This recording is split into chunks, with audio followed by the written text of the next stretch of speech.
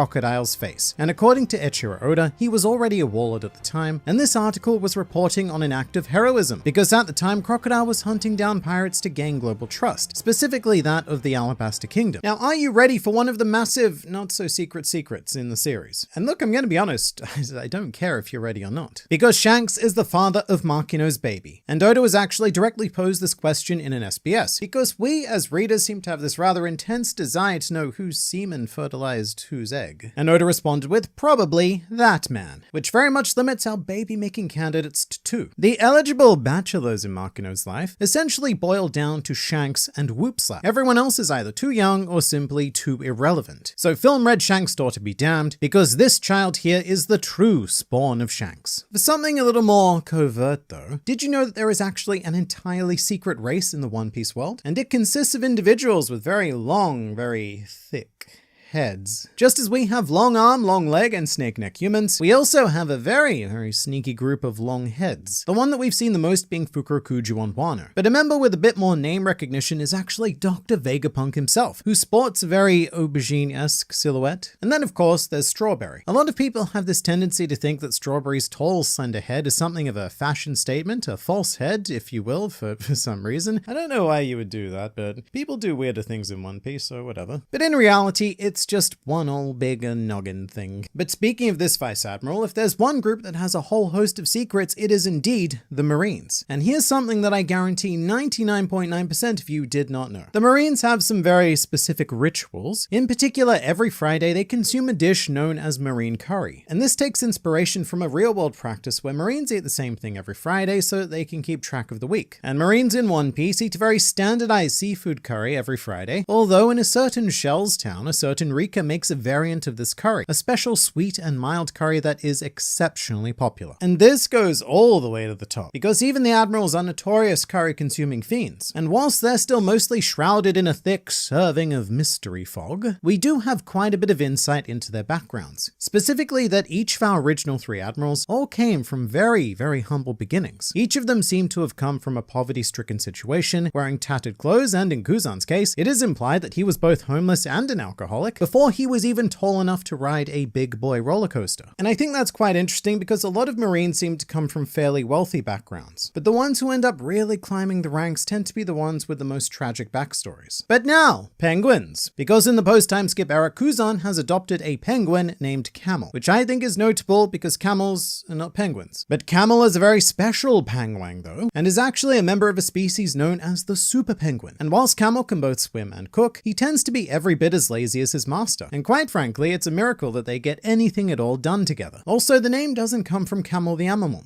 Also, the name doesn't come from Camel the animal, but rather Camel the cigarettes, which were a brand featured in Detective Story, smoked by Yusaku Matsuda, also known as the visual inspiration for Kuzan's character. To all government gossip now, and do you remember Hannibal? He's the curiously, satanic kind of creature, who now holds the position of Chief Warden of Impel Down, after Magellan got demoted due to doing a bad job at his job. But Hannibal has some, how shall we say, rather scandalous secrets. After being seduced by Bon Clay, Hannibal channeled his inner Sadi and was promptly tied up, with one, perhaps two, keen-eyed reader noticing that Hannibal was wearing strawberry underwear, as in the pattern, not the flavor, although I guess it could have also been the flavor, I don't know. But naturally this reader had to consult with story sage Eiichiro Oda, at which point Oda revealed that Hannibal is actually an obsessive novelty underwear collector. Oda also went on to detail Hannibal's prized underwear patterns and types, which include flowers, huge breasts, pink mushrooms, frills, a loincloth, something described as a super bikini, and the crown jewel of this collection, an undergarment known simply as Mr. Elephant.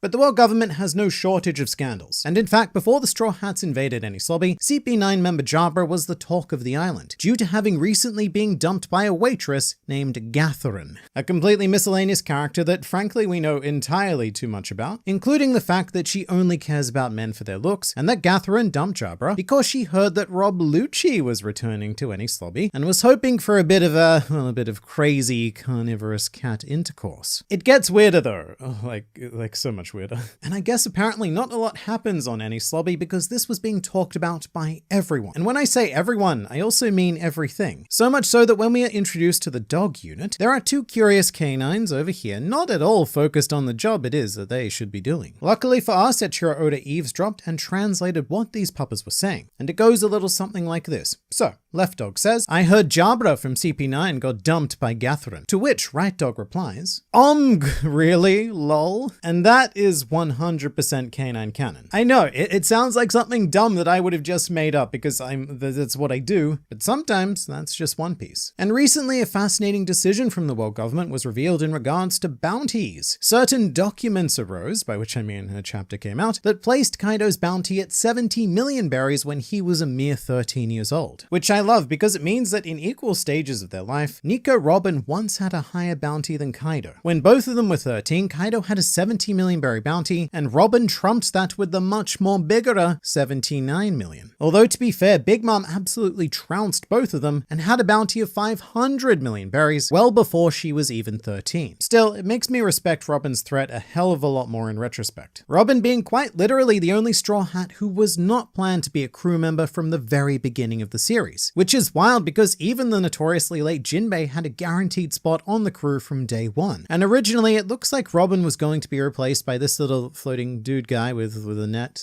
And I think I can speak for all, or maybe not all, but most of us, I feel like most of us, when I say that Robin was a very, very happy accident in comparison. For someone who was meticulously planned now, though, here is Boa Hancock. And she was first introduced into the manga in 2008. Except that is a lie. Because Boa Hancock in fact first debuted in 1999. She made an appearance on the cover of Weekly Shonen Jump alongside several other early concepts for One Piece villains. And apparently this was because Oda's editors really wanted to hype up that grand line. So they asked him to draw several villains that were going to appear later. And in this case, look, later turned out to be 9 years later, but hey, Oda still delivered. Although Boa Hancock's design was the only one that would eventually come to fruition. It's been speculated that this one could have been an early design of Broggy or even Kaido, or that this guy could have been an early Mr. 5, and well, as for the third one, your guess is as good as mine. But this was also reprinted in Color Walk 2, and if I can find it, in which we can see their depiction in all of their obscure glory. But Boa Hancock's design was so locked in that Oda even referenced her in Logtown when Nami was trying on various outfits. And she's far from the only character that Logtown gave us, because this arc also has the very first depiction of Sabo. In chapter 98, when Luffy is caught by Buggy, the commotion catches the attention of a suspiciously Sabo-dressed man. And then in chapter 99, we get a look at him from another angle, and if this is not Sabo, then it is a ridiculous coincidence. But it probably is, because we know that Dragon was in Logtown at the time, so why not a few other members of the Revolutionary Army as well? And it's interesting because I imagine that if Luffy was successfully executed, then Sabo probably would have tragically regained his memories right then and there, just like he did when he found out about Ace's death, and thus changed the course of One Piece as we know it. Oh, and just while we're on things changing, my eyes were cursed with this, so yours are going to be as well. Queen is almost certainly my favorite member of the Beast Pirates. I very much enjoy his and so on and so forth. And one lyric in particular reads, "If I get any thinner, I'll steal all your hearts. So I choose the way I am." Which, does beg the question of what kind of handsome beast Queen would become if he didn't choose this rather rotund form for the sake of all of us. Well, question no longer, because Oda has provided the answer. And I should warn you in advance, just keep control of yourself, because you are about to have your heart stolen by Thin Queen. And just look at this perfect specimen of a dinosaur man. But don't look too long, because I don't actually think I can keep that image up for too long, actually. Or else YouTube is probably going to flag me for overly erotic content. Meanwhile, did you know that Chopper also has a secret form? During Any Slobby, we were introduced to the idea that Chopper can eat a maximum of 3 Rumble Balls in quick succession, with the third one turning him into Monster Chopper. Except that word maximum is more of a limitation that we as readers put on ourselves. So I ask you, what would happen if Chopper were to eat 4 Rumble Balls? And according to Oda, when Chopper eats 3 Rumble Balls, his Devil Fruit powers go wild. However, when he eats 4 Rumble Balls, the author goes wild. And he accompanies this with Chopper's 4th ball form, which is almost as hot as Thin Queen.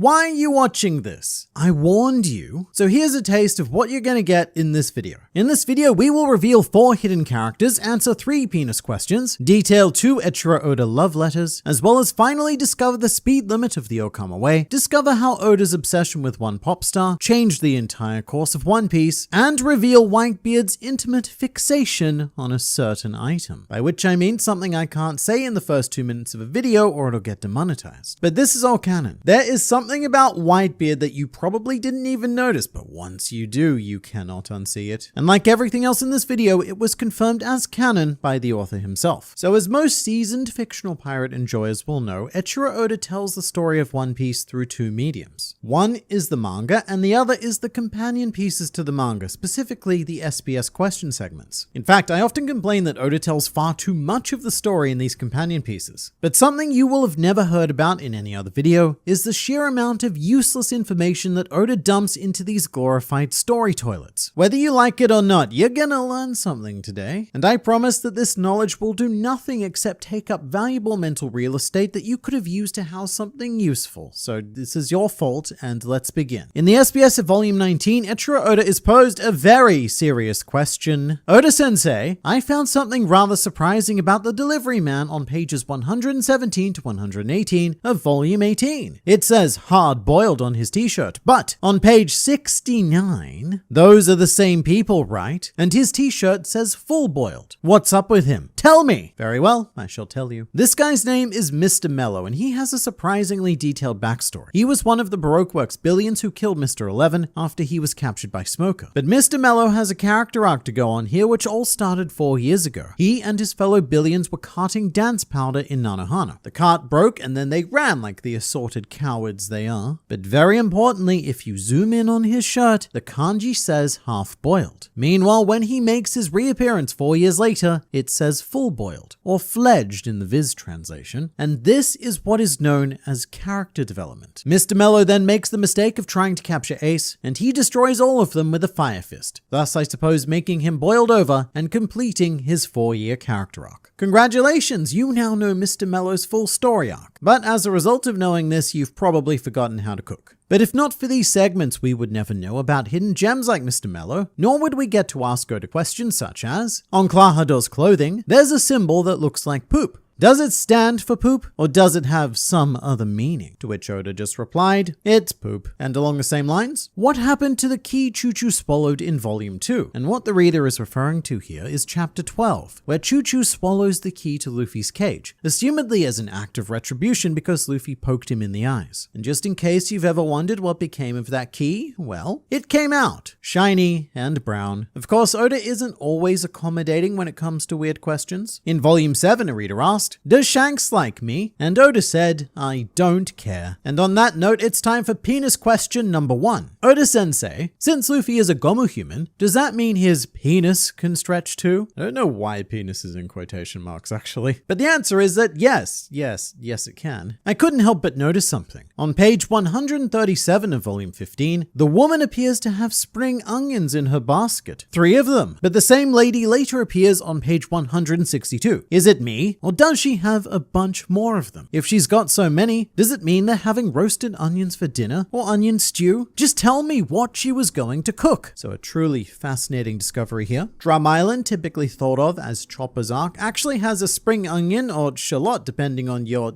you. It has a spring onion subplot that goes unnoticed by far too many people. And this woman in question is named Negikuma Maria, which basically translates as Spring Onion Bear Maria. She's 45 years old, born on November 14th, and her English voice actor is Wendy Powell, who also voices Miss Merry Christmas. So she's sort of like the go-to animal woman fusion voice. But what exactly is Negikuma Maria's endgame here? Well, whilst the Straw Hats and everyone else worked to free Drum Island from Warpole, according to Oda, Negikuma Maria was working in tandem to gather ingredients in order to bake a spring onion cake, which I'm sure went about as well as it sounds. As a bonus useless fact, in the 4 Kids dub, Negikuma Maria was named Big Mama, which would have caused quite the confusing situation if Big Mom ever appeared. Because that's two big mothers and that's too many. There can only be one. Question: if Luffy is 7,200 funky Gomu Gomus, does that mean that Sanji is about 8,500 funky Ero Eros? Answer: oh no, not at all. He can get at least 930 fairy tale Ero Eros. There is no context to this at all. You're not missing any information. That's just how this exchange went. Question: is there a mirror on Alvida's ship? The implication here being that Alvida has perhaps misjudged her attractiveness due to a lack of evidence. Answer: something tells me she doesn't have a mirror. And this absurdly obscure piece of information is referenced in the live action One Piece because the very first shot of Alvida is looking at herself in a full body mirror. Question: does Sanji-san like to say shit? Answer: no. He loves to say shit. Glad we clarified that. But from time to time, readers also have a wide variety of helpful suggestions for One Piece. You know, to take the pressure off Oda from being the sole creative all the time. Suggestions such as: Oda-sensei, I thought of a great move. 1. Luffy stretches out his arm. 2. Zoro cuts his arm off. 3. The arm shoots away. Note, the move can only be used twice. And speaking of combat, in the early days of One Piece, Oda actually used to get a lot of power scaling questions. And one of them was the classic flat out, who's stronger, Zoro or Sanji? If Zoro and Sanji had a serious fight, who would win? Zoro beat Mr. One, so he's stronger, right? And now this right here was a bit of a tricky situation for Mr. Oda-san, who handled it with all of the poise and grace we've come to expect of him, by claiming that he misheard the question as, if Zoro and Sanji had a dick fight, who would win? And then refuses to answer due to the uncouth nature of the question. However, this intentional misunderstanding is because the Japanese word for serious is gachinko. However, gachinko means dick, and Japanese is a very, very dick language, which might explain all of the questions such as, can Buggy split his down there? And the answer is yes, he can. And now for a segment I like to call Weird Letters to Eiichiro Oda. How are ya, Odachi? I know how much you must like getting butt naked, so this must be a favorite season for you. Yes.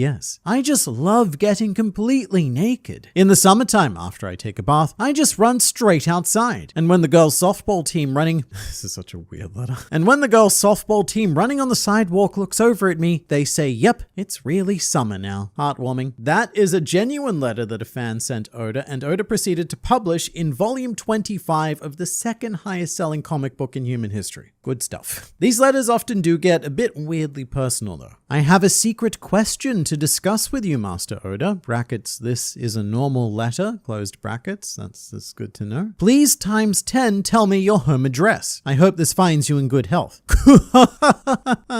Yeah, seems like a perfectly reasonable request. Although I don't know how Oda's love wife would feel about this because we've also had a letter from her as well. Welcome home, my love. Would you like dinner?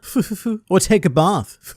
Or maybe you'd rather have... And that's where this letter ends, signed from Love Wife 2. We have yet to hear from Love Wife 1. She seems much less inclined to publicly disclose her details in One Piece volumes. But also, aliens. Salutations, I am an Earthlian. And then there's a little asterisk there which defines an Earthlian as a half Earthling, half alien. I am an Earthlian who lives in the same house that Usopp's father Yasopp's friend's brother's girlfriend lived in a long time ago. And Oda actually responds to this one, but he just says, wow. So there's a lot of these, but there is one letter that was very revealing, and it tells us something about Oda that would go on to greatly influence One Piece. And this time, I'm not joking, this is actually relevant, sort of. To Odachi, I am your betrothed. When are we going to be married? Should it be November 1st? We're going to kiss in the marriage ceremony, right? I'm so nervous, kiss. Actually, I'm Nami Amoro's little sister. Now that is the last line that we're concerned with, because Nami Amuro is a name that you might be familiar with if you've watched the One Piece anime. So firstly, this letter was sent in 1999. Not only that, it was actually sent before the anime had even begun airing, which is interesting because Nami Amuro would go on to sing the openings Fight Together and Hope in 2011 and 2017 respectively. And also she had a special track called Black Makeup for the One Piece TV special Adventure of Nebulandia, which is the one where Foxy briefly joins the Straw Hats. But Nami Amuro also had a special animation featuring her interacting with the Straw Hats. All of this is to say that I think that Eiichiro Oda might have had a bit of a thing for Nami Amuro, which may have been known by readers, hence this letter trying to entice Oda by claiming to be Nami Amuro's little sister. character. Now, one really fun challenge Oda undertook was when he was asked to draw all of the characters with his left hand, which resulted in this Nami, Zoro, and Luffy, which at the time of this recording is live-action actress Emily Rudd's Twitter profile picture. But having gotten a taste of delicious power, readers soon thoroughly abused Oda's hospitality. Shortly after, Oda was asked to draw all of the characters with his foot, which resulted in this. Guess which character that is. And this also proved so popular that Oda was then asked to draw the characters with his mouth, which actually isn't bad at all. I think that worked out much better than the foot. Also, in the early days of SBS segments, readers basically dumped their chores on Oda. For example, there was a student who needed to make a class schedule, and then Oda just went and made a class schedule for him. And when alerted to the fact that this schedule wouldn't work for all schools, Oda said to send him the specifics and he would adjust it as necessary. And sometimes you can really feel the passion in Oda's answers, because sometimes he goes absolutely above and beyond to explain incredibly minor details about his world. When someone asked what the pistols in One Piece are called, not only did Oda reveal their names, but he even drew a detailed diagram of exactly how a flintlock pistol functions, like a textbook. But then again, sometimes people also write in to just complain. I just want to say this to Mr. 8. You're a disgrace to the saxophone. What's with that posture? Your embouchure is pathetic. And at least wear a strap. Think about what I said. Now go. Sometimes the SBS is kind of like the YouTube comment section before YouTube existed. Then again, in volume 23, another hidden gem is unlocked. It was noticed that in chapter 206, Tashigi strikes down a man who has "I love Miss Valentine" on the back of his jacket. According to Oda, this is because Baroque Works has over 2,000 members, as well as a series of fan clubs dedicated to the upper numbered and named agents. Miss Valentine is only one. But to join a Baroque Works fan club, you need to send your name, age, and address to the Whiskey Peak AFC, Agent Fan Club headquarters, which you can't do that anymore because Zoro destroyed it. But we were not prepared for just how far down this particular rabbit hole we were about to go, because there's also a sub-question of how Baroque Works agents take vacations. Remembering that this organization has existed for like at least half a decade by the time we meet them, so it's a fully established corporate hierarchy with paid leave. Oda joked that Crocodile sends his employees to the Winter Festival in Hokkaido, but later corrected that he needs to book flights and vacations for each member separately, since no one agent is allowed to know who any of the others are except for your partner. So that's up to 2,000 individual holidays that Sir Crocodile is booking and managing per year for his criminal enterprise. What a solid CEO. This is why he's the management behind Cross Guild. But the Baroque Works curiosities continue. If Mr. 7 became Mr. 6, what would happen to his face? Another very important question, as Mr. 7's face is designed entirely around the number 7. His nose, his eyebrows, his shoes, and even the gun. The latter two I know aren't part of the face, let's forget about that. But his identity is glued to the number 7. So as a result, Oda was forced to draw Mr. 7 if he ever got a promotion to Mr. 6. Also, fun fact is most people do now know he was not the original Mr. 7. The original was killed by Zoro before the series began and made an appearance in live-action One Piece. But recently it was revealed that Oda actually made a full proper sketch of the original Mr. 7 to make it easier for production, which I think is really cool. Oda has also been asked on multiple occasions what species he is. The speculation has been published that Oda is a dog, an alien, and a hippo. In fact, one reader asked if Oda wanted to raise a hippo that the reader had found on the side of the road. Oda, however, declined this offer. Question: Hey, Oda-sensei, when Dr. Hiroluck got naked, why did there just so happen to be snow obscuring the view of his most special area? Answer: if it didn't just so happen to obscure the view, you'd see his weenie. That is the exact quote. Eiichiro Oda used the word weenie. And questions like this are, unsurprisingly, a bit of a trend. How is it that the spikes from Miss Doublefinger's Toge fruit can also grow from outside her body? Brackets, her clothes, that is. Answer: huh? Are you referring to the fact that spikes would rip the clothes? If I did that, wouldn't this become an extraordinarily erotic manga? And if I did that, then I'd have to draw it that way on book covers. So then everyone would be super embarrassed when trying to buy it at the bookstore. You want that? And to answer Oda's question, yes, I do think the reader wants that. But let's talk about Whitebeard now. I made some big promises at the beginning of this video, and after this, you will not see him the same way again. A reader spotted something rather curious in chapter 234, which is the introduction of Whitebeard. However, around Whitebeard is what can only be described as a harem of nurses, all wearing leopard print tights. Standard hospital issue, I'm sure, but the reader essentially inquires as to whether the nurses in leopard tights is, how shall we say, Whitebeard's specific intimate trigger, to which Oda said, yes, this. Whitebeard's wish/mandate was that all of his palliative care nurses were dressed like this. Oda also goes on to add, I hear that there are more hospitals where nurses wear pants. That's sad, I'm gonna cry now. And now for the question we've all been waiting for. What's the speed limit on the Okama Way? Well, according to Oda, the law states that if you go over 300 mascaras per hour, then you can expect to be musk-arrested. So I hope that you've gained absolutely nothing from this video. I warned you with the title and the thumbnail that you did not need to watch it. If you're still watching it, why? Let me know why. Because I have over 1,000 videos with actual One Piece information that you can and should know. But this video was just dedicated to the useless deluge that Oda floods these volumes with, things that I need to sift through to give you like the actual information. So I hope you've enjoyed it, a brief glimpse into my daily life. Did you know that there is a devil fruit so powerful that Eiichiro Oda actually had to write it out of the story? Because otherwise it just would have broken the series. And it's not the only one either. As it turns out, the world of fruits can get surprisingly wild. And over the course of One Piece, Oda has had to remove at least 6 devil fruits for a wide array of reasons. And today I am going to serve you said fruits nestled tantalizingly under this silver dome thing. In the script, it's actually written as silver dome thing because I meant to look up the word but didn't. Maybe I should look it up right now. Cloche. It's called a cloche. So if you didn't know that, you're now smarter, and if you did know that, then at least you're smarter than me. Everyone wins. With the exception of these 6 forbidden fruits, which were booted from the series, starting with the Konokono no Mi, an unfamiliar fruit which was supposedly consumed by the more familiar name of Charlotte Katakuri. I swear, the devil fruit controversy never stops with this guy. First he's a Logia, then he's a Paramecia, and now he's... well, it was never made explicitly clear. Kono could mean a whole bunch of things, such as powder, flour, or even meal. However, since Katakuri serves as the minister of flour, it's highly likely that this was supposed to be the flower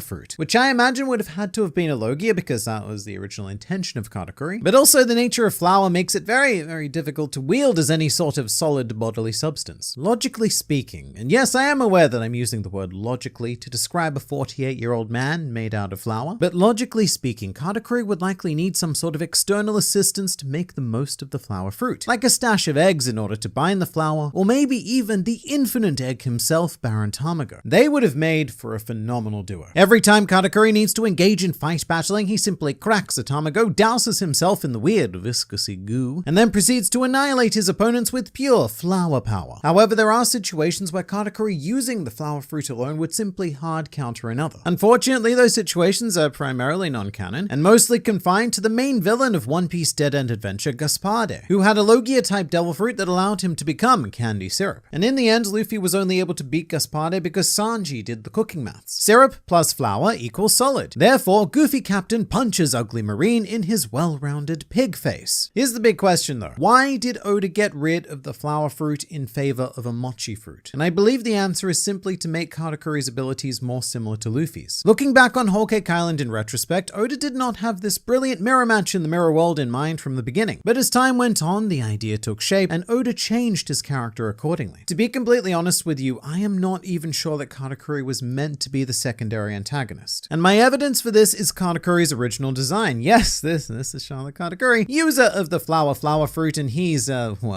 made some life choices. He looks a lot more like a throwaway Charlotte sibling design. Stacked up top, toothpick legs on the bottom with a cape and a big old sharp stick. There is nothing that anyone can say to me to convince me that Oda drew this and said, yeah, he's gonna be my main antagonist. But when Katakuri did eventually digivolve into his ultimate form, the flower fruit likely wasn't quite fierce enough to match the threat that Oda wanted represented here. Because it would have been like, watch out, Mugiwara no Luffy, it's your strongest opponent yet, Flower Man. Beware because he has the power of a polymer containing sugars, starch, and lipids, delicious lipids. Then again, Green Bull has proven in recent times that a Flower Man can be quite fearsome, so yeah, what do I know? And I actually think this would have led to an amazing character moment for Katakuri. Like, his big thing was that his back had never touched the ground, so his catchphrase would have been, I will never fall, because flour's purpose is to rise. Because of, baking. Anyway, our next forbidden fruit is actually far too fruit to have been a fruit. It's called the Kaju no Mi, which literally translates as the fruit.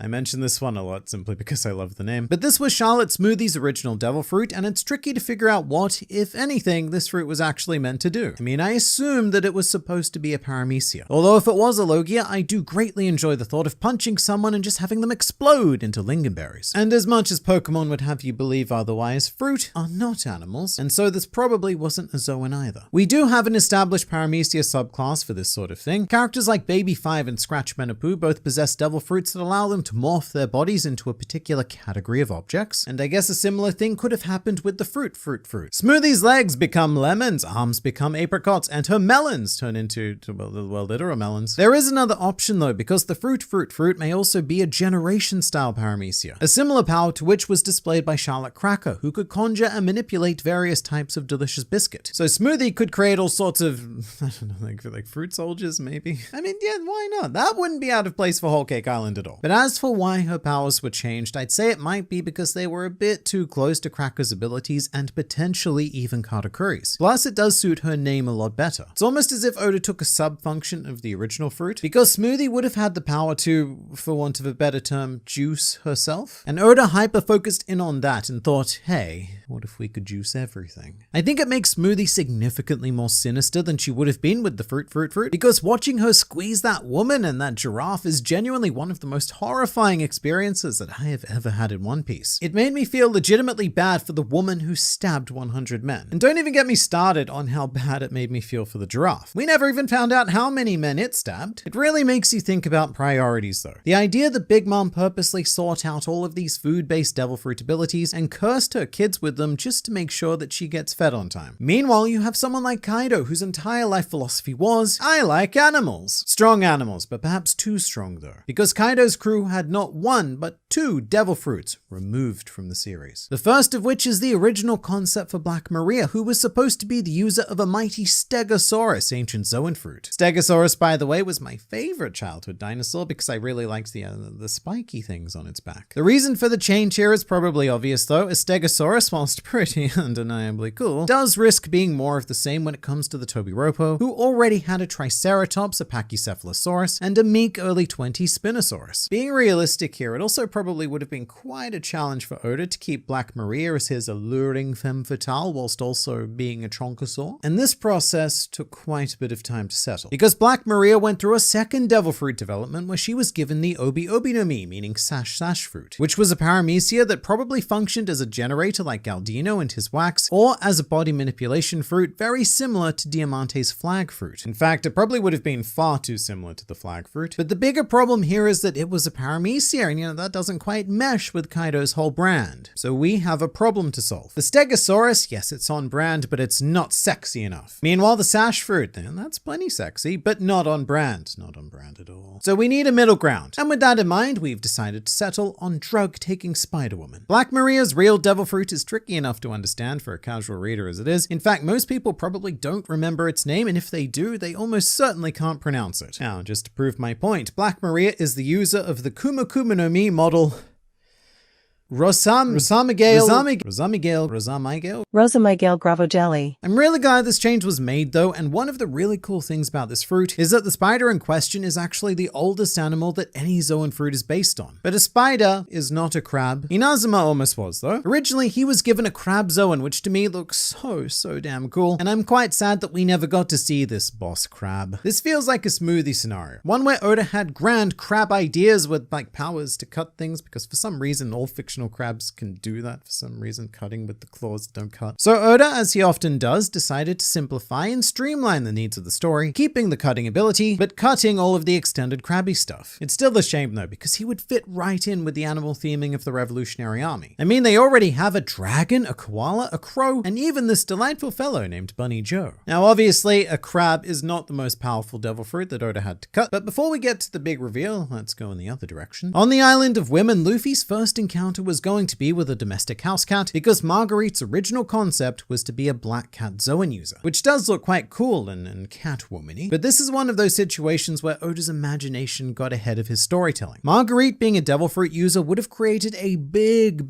potential plot hole, because the whole idea behind the Gorgon sisters is that they lied to the Kuja tribe about their devil fruit abilities, saying that they had slayed a Gorgon and received these curses as a result, as opposed to being force-fed their curses whilst enslaved. But if Marguerite herself himself was a fruit user, then this whole story comes undone, because Sandersonia and Marigold have Zoan fruits as well. So things probably would have played out like that Spider-Man meme. In the end, this change was quite inconsequential. I mean, Marguerite barely got enough screen time to showcase herself as it was. And I suspect the only thing that her Black Cat fruit would have accomplished is the creation of a series of awkward erections within the reader base. And speaking of, that is a bizarrely smooth and appropriate transition into the most powerful and most forbidden of all of the forbidden devil fruits that Oda had to cut. And its name is the Ero no Mi, which is the erotic fruit, which Eiichiro Oda has stated that he has considered including on no less than 13 separate occasions, but was halted each and every time, because it would have transformed One Piece from a fun action-adventure into a harem comedy. And that's because this information came out when a reader asked Oda if he'd ever considered giving Luffy a different devil fruit. The answer to that, by the way, is no, absolutely not, you fool. In fact, according to both Romance Dawn one-shots, there was a point where either the Gomu Gomu no Mi was going to be the only devil fruit or the only type of devil fruit in the series, which grew from the Gomu tree. Now, because we've done this with everything else, we do need to examine how the Ero no Mi was intended to function. Immediately, my thought is something similar to Jewelry Bonnie's powers, being able to transform people, but instead of manipulating their age, you manipulate them into their most erotic possible states. Or it's more of an environmental paramecia that conjures the most erotic possible atmosphere. And you know what, let's have an example of how this fruit could function. Something completely innocent like, say, like delivering a pizza. Nothing's ever gone weird when delivering a pizza. For this scenario, we're going to use Mr. Four because it was his lifelong dream to become a pizza delivery man. Not make pizzas, not own a pizza restaurant, just deliver them. And look, you know, there is something to be said for realistic expectations of life. But in this scenario, Mr. Four arrives at his delivery and is immediately targeted by the Ero no Mi. So by the time that Nami opens the door, Mr. Four has been transformed into a hunky, shirtless pizza bro who says, "I'm here to deliver your pizza, which is topped with many euphemistic ingredients." And then Nami, who is also now affected by the powers of the Ero no Mi, replies, That's good. I like pizza. Leave it on the counter." But then the counter becomes Nami and the pizza becomes something that is not a pizza. That's how this fruit works, and that's why it can never be a part of One Piece. Well, I mean, it can actually, because it is actually part of One Piece. This fruit did manage to weasel its way into existence through Boa Hancock. The Ero no Mi disguised itself cleverly with an M to become the Mera no Mi. And overall, its powers were toned down a bit, but this fruit is still governed by desire. Or alternatively, your desire is governed by this fruit. It's like some sort of dodgy fruit election, because I'm not quite sure who's governing who here. And Oda did continue to explore his Ero concepts throughout the entirety of One Piece, just in much smaller chunks. For example, most recently, Doc Q of all people acquired a devil fruit that made Trafalgar canon, with Penguin and Shachi's immediately response being to lust after their captain. That is the only way that this devil fruit is allowed to exist. Split up into smaller parts, because otherwise it would simply be too powerful and, more importantly, too graphic to publish in Weekly Shonen Jump. Did you know that Eustace Kid is a big Pokemon fan? Seriously, look at chapter 980 because the dude is wielding not just one, but two mighty Meltans. What a weeb. Hello and welcome to the Grand Line Review, your source for everything One Piece. My name is Liam and my preferred type of coffee is a flat white. I mean, not usually one quite this large, but I accidentally ordered a large this morning, so we're just gonna have to deal with it. And today we have some more mind-blowing details to delve into regarding One Piece. You know that a series I like to talk about on this channel, and never anything else. Well, one of the reasons why I never talk about anything else is because of videos like this. There is just so much to unpack with One Piece that we cannot afford to let our attention waver, even for a second, because doing so would mean that we miss out on these glorious world-changing yet minor details. And to begin this exploration, we're going to have a round of Berry Bonanza, a very simple minigame where I give you a berry amount as well as 3 items. And it is going to be your job to guess which item you can buy for that amount within the One Piece world. And should you guess incorrectly, then your punishment will be to subscribe to the Grand Line Review, which will also result in consistent injections of One Piece culture administered straight into your YouTube feed. And if you are correct, then you will win the item in question. Yay. Let's get to it though. Which of the following can you buy for 100,000 berries? Is it A, Arlong's hat,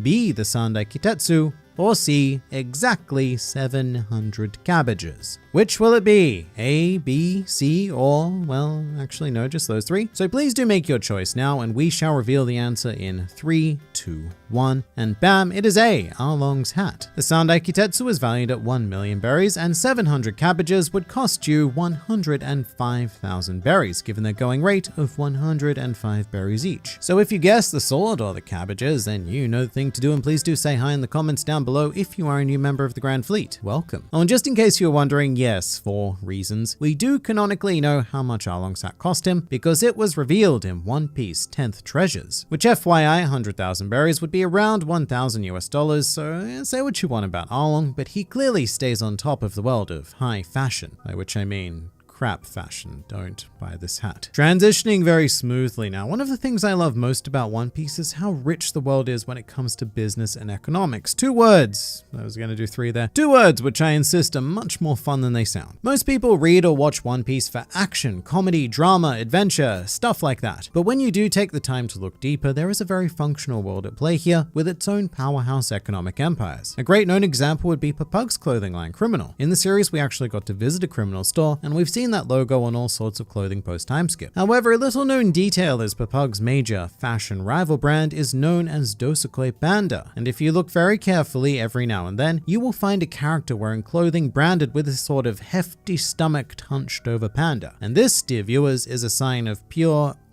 quality. Dosukoi Panda is a very, very high-end brand in the One Piece world, specializing in seemingly every product imaginable: clothing, homeware, even toys. It's a legitimate business empire operating behind the scenes that cater for the more wealthy of individuals in the series. For example, it's been said that a simple t-shirt can cost 10,000 berries, which is about $100 or so it's pretty restrictive. Although if you want to think about it in a more positive way, it's only 1/10 of an Arlong hat, so there is that. But this comes with some great in-world consistency as well, because the people who have Dosukoi Panda merchandise tend to have access to a bit of the old money. Like Nami, for example, who is more money than she is human, or Helmeppo, who can be seen wearing a Dosukoi Panda beanie on the cover of Chapter 84. Why does he have this? Well, it's because Helmeppo grew up as a lavishly rich douchebutt. But the funniest thing is, this goes a layer deeper, because there are also knockoff brands of Dosukoi Panda within One Piece, my favorite of which is the one where it's just Dosukoi spelt with the number 1 at the end. But there's also the off-brand Cyber Panda, offering more budget-friendly options. But it is thanks to the world of fashion that we have our next minor world-bending detail, which is that it would appear that Sabo was present at Luffy's execution, or I guess I should say attempted execution, in Logtown. In Chapter 98, there's a very retrospectively curious panel in which we see spectators gathering to watch whatever the weird clown man is doing to the poor rubber boy, and it seems to have caught the attention of a third man who pretty much exactly matches Sabo's design. And not only that, but this Sabo figure also pops out quite a bit because he's the only one in this shot who has a predominantly dark aesthetic, basically making him the center of visual attention. You can also spot this figure again in Chapter 99 after he appears to have made his way to the front of the crowd, where he continues to match Sabo's eventual aesthetic by wearing lighter colored pants. And all of this is very interesting because there's a whole ton of debate about how planned Sabo was, and this and the ace tattoo are the biggest pieces of evidence to say that he was very, very planned. And I should say that it has never been confirmed that this is Sabo, but it's a mighty huge coincidence because for a background piece of, I guess, glorified set dressing, this figure is pretty damn distinct. And it does make sense because this is far from a random location.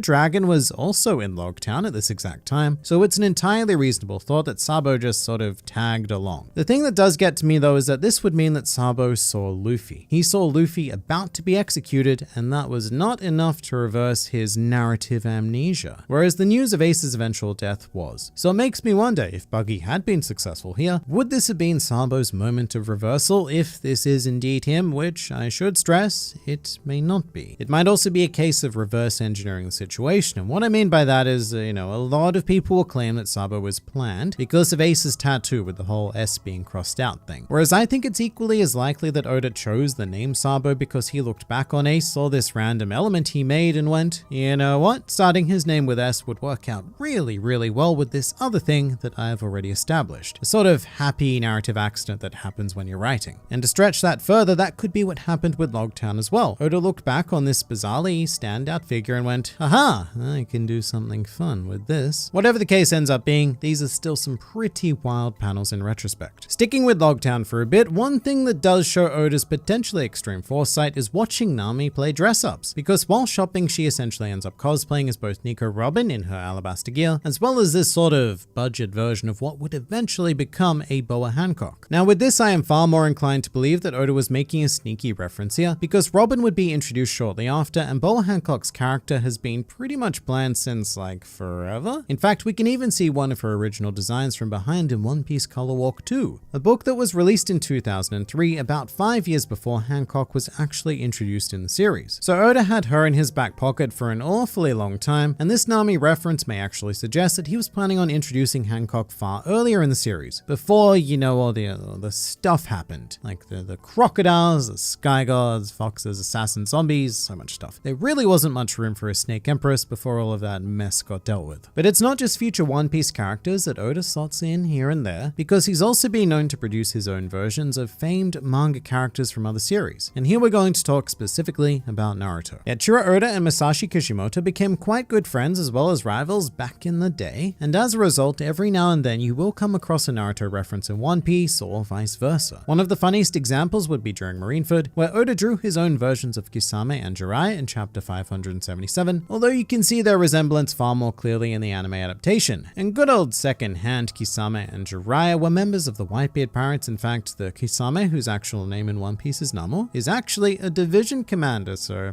good on him. Although to the best of my knowledge, the Jiraiya character remains unnamed, so I asked all of you to name him in my community section, and the first answer I got was Jempi. So let's all say hi to Jempi, I guess. But we're not done here, because on the cover of chapter 766, Oda actually drew Luffy eating ramen with the Naruto in question, in order to pay tribute to the series concluding, although the figure of Nami is obscuring our ninjally inclined lad. And to top everything off, in the final chapter of Naruto, Kishimoto also snuck in a One Piece tribute by having Boruto deface Hokage Rock with the Jolly Roger of the Straw Hat Pirates, which is pretty damn cool. Let's talk about long heads now. It's an abrupt change, I know, but there's a whole ton of established races in One Piece with radically different beings like giants and fishmen and minks, and then there are some closer to basic humans like the long leg, long arm, and even the snake neck tribes. Weird, but still kind of human. However, within One Piece, it would appear that there may be an even rarer, potentially even weirder breed of human life, which can be seen in the long-haired people, of which we have 3 examples. For those of us currently in Wano, we have the most obvious being Fukurokuju. However, if we cast our minds back, which may or may not be a difficult exercise depending on the size of your mind head, we will also recall the silhouette of Dr. Vegapunk shown to us during Punk Hazard, which appears to picture him with a massively, vertically aubergine-style head. And also within the Marines, we have Vice Admiral Strawberry, and that thing he has been confirmed to be a head, hence the need for a long hat to cover the long head. In fact, Oda has even been asked in an SBS who has the longer head, Strawberry or Fukurokuju, to which Oda answered the former, and that apparently Strawberry's head grows every time that he becomes sad. Aww. Which is almost certainly a joke. Or is it? Because at the same time, these long-haired guys they're just so strange, mainly because their heads do continue to grow. Strawberry's own head has grown exponentially during his time with the Marines, and Fukurokuju actually appears to have had something of a normal head 20 years ago. I mean, I say normal, but it's probably something more akin to like a chode head. So there is definitely something interesting happening here, and most races in One Piece carry some sort of similar phenomena. A good example would be mermaids whose tails split once they reach the age of 30, so perhaps this rare long head tribe have various conditions under which their heads grow. Perhaps even the one that was thought to be a joke with the whole Strawberry becoming sad thing. Either way, one head, that is a quirky design choice. 2 heads, well, it's a coincidental set of quirky design choices. 3 long heads though, that's a pattern. And there is definitely something more to be explored here in the future. Meanwhile, one of my favorite small details in One Piece has always been the existence of these amazing barrel-shaped mugs. They're awesome and adorable, and I need one in my life. If you know where I can get one, drop a link in the thing, I'll click it and hooray. But thematically, they work so well with the overall concept of goofy piracy. However, it is interesting to note that the barrel mugs were not always the standard of liquid receptacles in One Piece. If you go back far enough, let's say chapter 1, because that's pretty far, you'll notice that everyone is actually drinking from a more standard glass. But shortly after, glasses were nowhere to be seen, and that's because Oda, or probably more accurately Shueisha, felt that this may cause a bit of the old trouble due to Japanese laws surrounding alcohol, which states that you cannot drink unless you are 20 years or older. And many characters in One Piece, particularly the protagonists, are very much under 20. So in order to get away from this, Oda simply made a design choice geared at hiding what was actually in these mugs, keeping it nice and ambiguous. You know, they're probably just drinking fruit juice or something. Although I'm personally quite glad that this choice was made, because this is one of the few times where censorship has resulted in a pretty fantastic development. The barrel mugs just work so much better. They're detailed, thematically appropriate, and most importantly, they are merchandisable. I'd be shocked if Shueisha had not produced and sold One Piece mugs in the Mugiwara stores, and if they haven't, what are you doing? Get on it, because I have a barrel mug fund ready to go. Aliens exist in One Piece, and they don't just exist in outer space either. Not only has Luffy met aliens, fought aliens, but he himself may also be an alien. I'm not crazy, you're crazy. So let's go ahead and reveal what the world government doesn't want you to know. Oh, and Vegapunk is also involved. Hello and welcome to the Grand Line Review, your source for everything One Piece. My name is Liam and we're gonna go on a bit of a journey, because today we are here to examine the worst kept secret in the entire series, which is the existence of extraterrestrial life. Now, in order to prevent the world government from reading our mind brains, we will need the patented fun tinfoil hat. And what we're also going to need to do is we're going to need some nice crazy conspiracy theory lighting like this. Yeah, look at this. Now we're talking aliens. However, the other method to protect yourself would be to subscribe to the Grand Line Review, which will not only emit anti-mind reading waves, but also result in consistent injections of One Piece culture administered directly into your YouTube feed. So make sure to show your rebellion against the world government by hitting this here nifty button. All right. Aliens. So according to my channel statistics, I am about to thoroughly blow the minds of roughly 40% of people watching this video who are anime-only viewers, because our first batch of canon aliens were, for some reason, omitted from the anime, which I suspect is the result of world government censorship. However, if we consult the sacred texts, i.e. the manga, specifically chapter 428, we see the beginnings of Enel's Great Space Operations, one of the most absurdly important cover stories that has just been completely ignored by society at large. But following the events of Skypiea, Enel makes good on his desires by traveling to the moon, or as he calls it, Endless Vast. And here Enel encounters not just one, but two extraterrestrial life forms, the most prominent of which are the space pirates, a group of creatures so indescribable that the word indescribable actually becomes quite a vivid descriptor. But they are a formal space traveling pirate crew with a whole vessel of their own, which I suppose we could call a UFO. Except for the fact that it's not unidentified because we know what it is. It's a ship. So I guess we'll just call it an FO instead. Except we can't do that because we haven't seen it fly. So I guess it's just an O, like a solid O. And the space pirates do seem to follow a similar hierarchy to our regular old Earth, or whatever the One Piece planet is called, pirates, because they do have a captain and he has been officially named. This is Captain Seamars, and his mission to the moon is a bit mysterious. The space pirates were said to be excavating moon ruins, but with the heavy machinery they've brought and all of the explosions and stuff that they did, it seems more like a very unforgiving mining operation. Unfortunately, the rest of the space pirates have not officially been named, until now, because I don't like things without names. If you watching this video right now do not have a name, that's right, I don't like you. So I asked all of you Grand Fleet members to name these characters for me. Names that we have unfortunately selected at random. So I would like to introduce you to Chapstick, Simba, Person, Person was a good one, Digbert, twin of Bert Dig, twin of Digbert, Liam, Liam, really?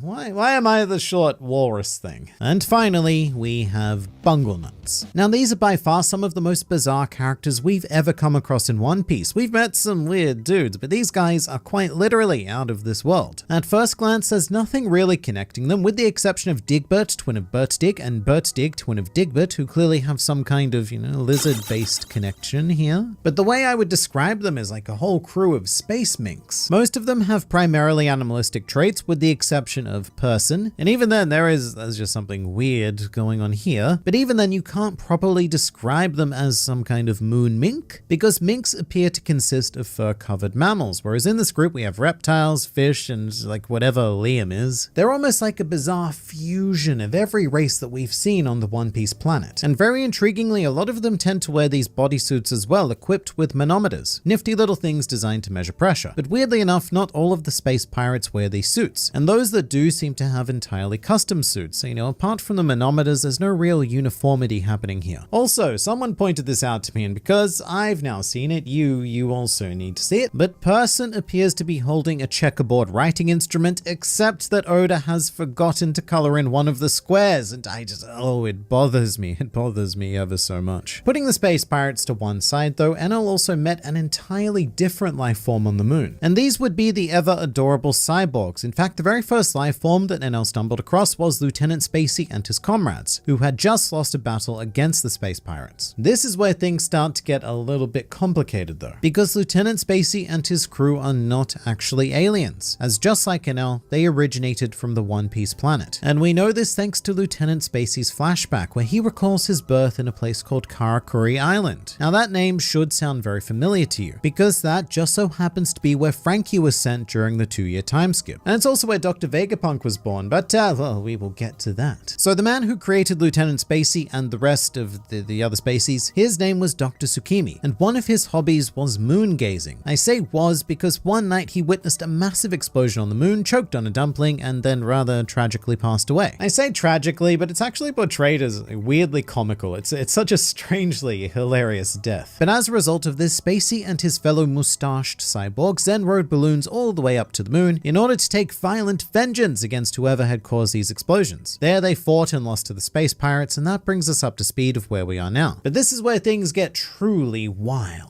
Because also on the moon is a native species of cyborg who look exactly like Lieutenant Spacey, just more primitively dressed, and they all have wings. Wings, how about that? So something's not really adding up here. We have a race of machines made on the One Piece planet who have traveled to outer space, only to discover that there is an identical race of extraterrestrial cyborgs. And a clue for why this may be actually lies in a very unexpected place, being the Jolly Roger of the space pirates. It's rather oddly elongated, isn't it? Sort of like an aubergine. And many people's first thoughts would probably turn to someone like Fukurokuju. It does look an awful lot like his skull, or perhaps even Vice Admiral Strawberry, and maybe, just maybe even Don Chinchao, who both have quite lengthy noggins of their own. But when it comes to long heads, my mind always goes to Vegapunk, and that extraordinary silhouette we were given of him on Punk Hazard, where it appears that his head is simply stupidly long. So there's a potential connection here, although I should say that this long-headed Jolly Roger may just be based on the stereotypical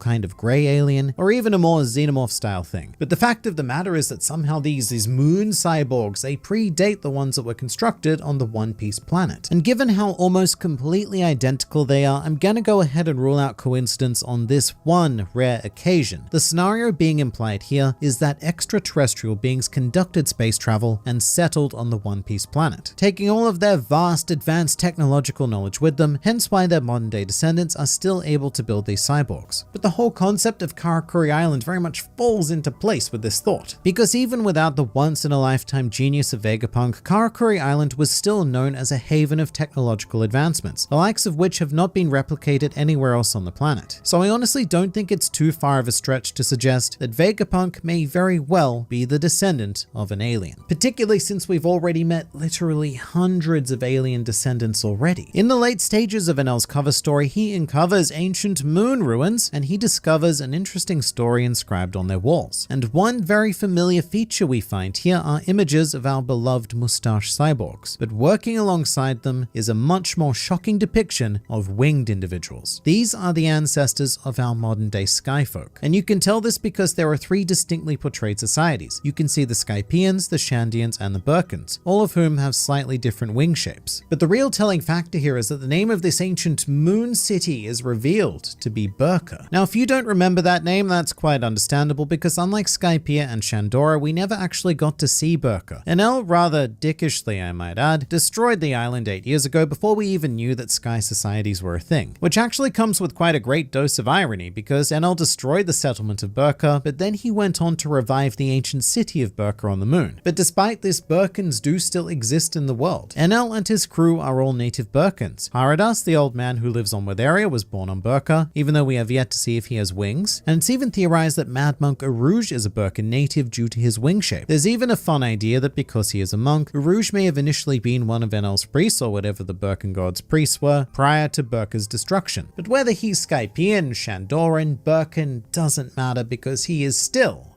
an alien, as is every sky person we have ever encountered, because this moon painting tells us how the self-proclaimed Moonanites, that's what they call themselves apparently, but the story tells us that these Moonanites had to flee their city in search of resources on the blue planet. Which means that Rouge, Conus, Calgara, all of the them are the descendants of literal aliens. Even Enel actually, which makes this whole moon journey something of an unintended pilgrimage. In a twisted way, Enel has very much resurrected the legacy of Burka after previously wiping it completely off the face of the blue planet. And this also becomes very interesting when we think about Shandora in particular, because that story was all about protecting native legacy and tradition and stuff, but in reality the Shandorans, well, they were as colonial as they come, which is a fun little commentary on history, living so long in one place that we kind of forget how we got there. But things definitely go a step further. Whilst the Skyfolk are the only beings that we have 100% confirmed as aliens who settled on the blue planet, there is still a lot of potential lying elsewhere. The existence of the space pirates and their Jolly Rogers connection to Vegapunk suggests the possibility of an entirely separate alien race having settled on our planet, which is not at all outrageous, because here's a fun little something that I've purposely kept quiet about until now. The One Piece planet has multiple moons, at least 6. One of those moons even has a sub-moon of its own, so let's say 7 moons for fun. And we have no idea which one of these moons Enel landed on, but if that moon was the home of our ancient sky people, then who's to say that the other 6 moons aren't populated with their own civilizations either? I mean, the space pirates, they certainly had to come from somewhere, and they may even be some sort of amalgamation of these various moon races. But really, we have to ask ourselves how many different life forms on this planet originated from outer space, and we don't have anywhere near a solid answer. I mean, my brain immediately wanders to the world nobles, who do possess this very astronaut aesthetic, but even the will of D comes into question here, because whatever the Great Kingdom consisted of, it very much mirrors the situation of Karakuri Island. They possessed advancement significant enough to become the global power. Very easy to see happening if they were some sort of space settlers. Plus, if that D is actually a half-moon symbol, as many speculate, then that could be a nice little reference to their original home. And it also plays quite smoothly into the Great Kingdom's close alliance with Shandora, a nation of 100% confirmed aliens, but it could also speak to their alliance with Wano, a civilization that seems to greatly fixate on moon symbology. And yeah, I'm just gonna go ahead and say it. In that case, Monkey D. Luffy could very well be an alien. And I get it, I sound crazy, but that's a thing I'm allowed to do because I have the hat. And while we're here, let's also point out that one time that Panda Man's friend Jellyfish Dude Guy was confirmed to be an alien on the back of volume 54. We literally see a UFO beam him down to say hello, and yeah, well, we just kind of have to accept that and move on.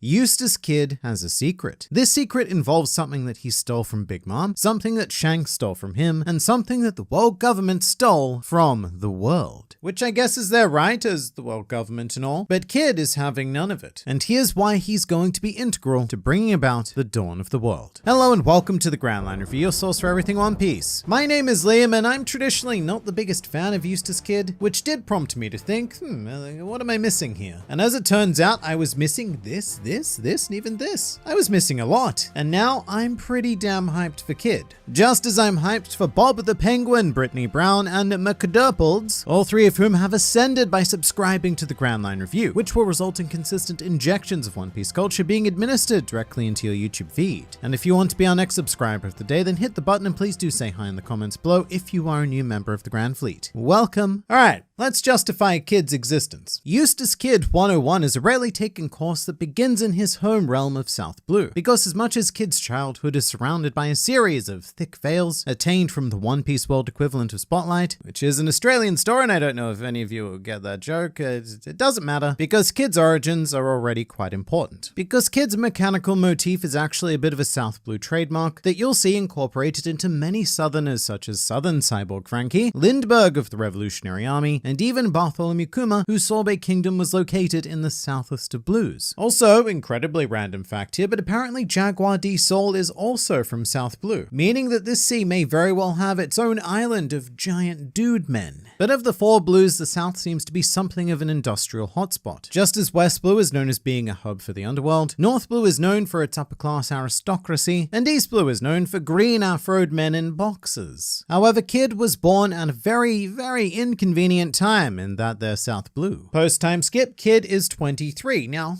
who else else do we know who is 23? Off the top of my head, no one. It's a stupid age. But we do know someone who was meant to be 23. And that would be one Podcasty Ace. If he were alive today instead of being dead yesterday, he would be 22. However, that's also not quite true, because if Ace had emerged from his mother's birth gate at the time in which nature intended, then he would actually be 23. Meaning that Eustace Kidd was actually born during the great search for Roger's heir. And when I say search, I of course mean child massacre. And when I say great, I mean not a very nice thing to do. But during this time, the world government tracked down Ace's whereabouts to the island of Baturila in South Blue. You know, the sea where Kidd just so happened to be born at that very time. Kidd is legitimately lucky to still be alive. In an age where a whole generation of children were wiped out, Kidd somehow survived. However, the legacy of this event may not have been quite lost on him, as in his One Piece Vivia databook entry, apparently he became a pirate to, quote, rebel against those he considered the scum who ruled the world. Who we know are the world nobles because he uses those exact words to describe them on Sabadi. And he followed this up by saying, compared to the high and mighty in their simple pure hearts, the world's villains are much more humane. Which is particularly striking coming from Eustace Kidd, a pirate known almost exclusively for his excessive brutality used against citizens. But look, this settles things, right? Kidd's mission in this world is to rebel against the world government for doing bad things to good, or maybe not good, but at least less bad people. Well, no. Kidd's ambition, much like the I before E except after C rule in English, is surprisingly complex and contradictory, with the words neighbor, glacier, height, albeit weird science, and forfeit all serving as examples of why every rule in English is purposely designed to confuse non-English speakers. And Kidd's dream is quite similar in that it is unnecessarily confusing. As stated previously, his spark to become a pirate was to rebel against the world government, which is nice and all, but Kidd has also been cited as holding the ambition to become the Pirate King. In chapter 505, he even mentions killing anyone who laughed at that dream on his way to Sabadi, which, just as a slight tangent, makes him something of an anti-Luffy. When Luffy's dream was laughed at by Bellamy in the narratively relevantly named Mocktown, Luffy chose the exact opposite course of action by deeming it not worth fighting, a philosophy that was imparted through to him at a young age through the incident with Shanks and Higuma. You know, the one where Shanks coined his trademark catchphrase, "Oh my, what a mess." Ha, classic Shanks there. Which I suppose also makes Kidd something of an anti-Shanks, which will become important very shortly. Because in chapter 1029, Kidd's dream was redefined once more, this time through Basil Hawkins, who stated, will he being Kidd, succeed at his dream of hunting down an Emperor of the Sea? Which has led to the now kind of common misconception that Kidd has held this lifelong and highly selfish ambition of taking down an emperor purely for his own personal glory. And I don't blame people for thinking that, because Kidd's goals are a bit like all over the place. So it's usually best to go with the most recent information, even if that information was given to us by a highly unreliable source. Because for a literal fortune teller, Basil Hawkins is a pretty abysmal source of insight, although he is a great source of nourishment for horses. So he does have something going for him. It's also worth diving into some of the meta aspects here, which is that Kidd was the only supernova who Oda had any plans for whatsoever. When Oda revealed that he essentially made up all of the supernova at the last possible second, he made special mention that Kidd was intended to become quite an important character, which is why I can't really dismiss his dream inconsistency as some sort of improvised writing. These three ambitions all relate to each other in a process that I'm going to describe as somehow. And the crimson cock-a-hoop key to that there somehow is Shanks. Cock-a-hoop is a real word, by the way, which means extremely and obviously pleased. And according to Google, this is how you would use it in a sentence. The team is cock-a-hoop at winning its first game of the season. Again, English is a questionable language. But whilst Luffy spent 2 years physically assaulting animals at the behest of a boozy old man, Kidd spent that time tearing up the new world, challenging pirates, marines, and emperors left, right, and center. And those things that I just said in turn challenged Eustace Kidd left, right, and center, with one emperor even managing to overcome his left, which is a very convoluted way of saying that the red hair pirates cut off Kidd's left arm. And thanks to Kidd's prison confessional, we know that Shanks was the first emperor Kidd targeted. That's how he lost his arm, and then he moved on to attack Big Mom. Except according to Kidd's own words, he actually had no intention of challenging her directly. His attack on the Mega Matriarch's forces was conducted in order to acquire something. And this is something that is still the the cause of much debate within the fan base to this very day. Most people are quick to assume that it was her poneglyph collection. However, during Whole Cake Island, Big Mom herself confirms that nobody is able to access her fancy stones since that time where that scallywag Roger managed to conduct a clever ruse. So if not a poneglyph, then what was it? Well, I asked all of you, and some very classically Grand Fleet answers came back to me. He took her to bed and left her without a kid, which I like because it's a pun on the word kid. He probably took some mochi, crackers, smoothies, and other snacks. And yeah, he did take at least one of them. Kid was said to have wounded one of the sweet commanders, which I assume was either snack or cracker. Because katakuri is, well, he's katakuri, and smoothie is more of a very legsome decoration. But according to the Grand Fleet, the most important thing that Kid took was, he took the W. And I should say there were a lot of serious answers, such as an eternal pose to Elbaf, or boring logical stuff like treasure and supplies. Whatever it was though, it was important to Kid's overall plan, which at this stage was still to beat Shanks. In fact, Kid formed a whole worst generation alliance on the premise of dethroning Shanks alone. And that's very relevant because Kid seems to hold particular reverence for this individual emperor. And I just realized that reverence is the wrong word to say because that means the opposite of what I want to mean. So let's just pretend that I said something relevant like repugnance or even revengeance and move on. But sure, Kid has come into conflict with other emperors, Big Mom out of necessity to steal something she had, and Kaido as well, but Kaido brought the fight to Kid. And you know what, come to think of it, Kid has actually fought against more emperors than Luffy has at this stage, which is, that's kind of something. I don't count Blackbeard because he wasn't an emperor when Luffy punched him deep in the cherry pie storage during Impel Down. However, if Kid ever did get into a conflict with Blackbeard, then that would complete his emperor collection. But the question remains, why Shanks? And to answer this, many people have tried to draw connections between the two characters over the years because there are some pretty undeniable parallels.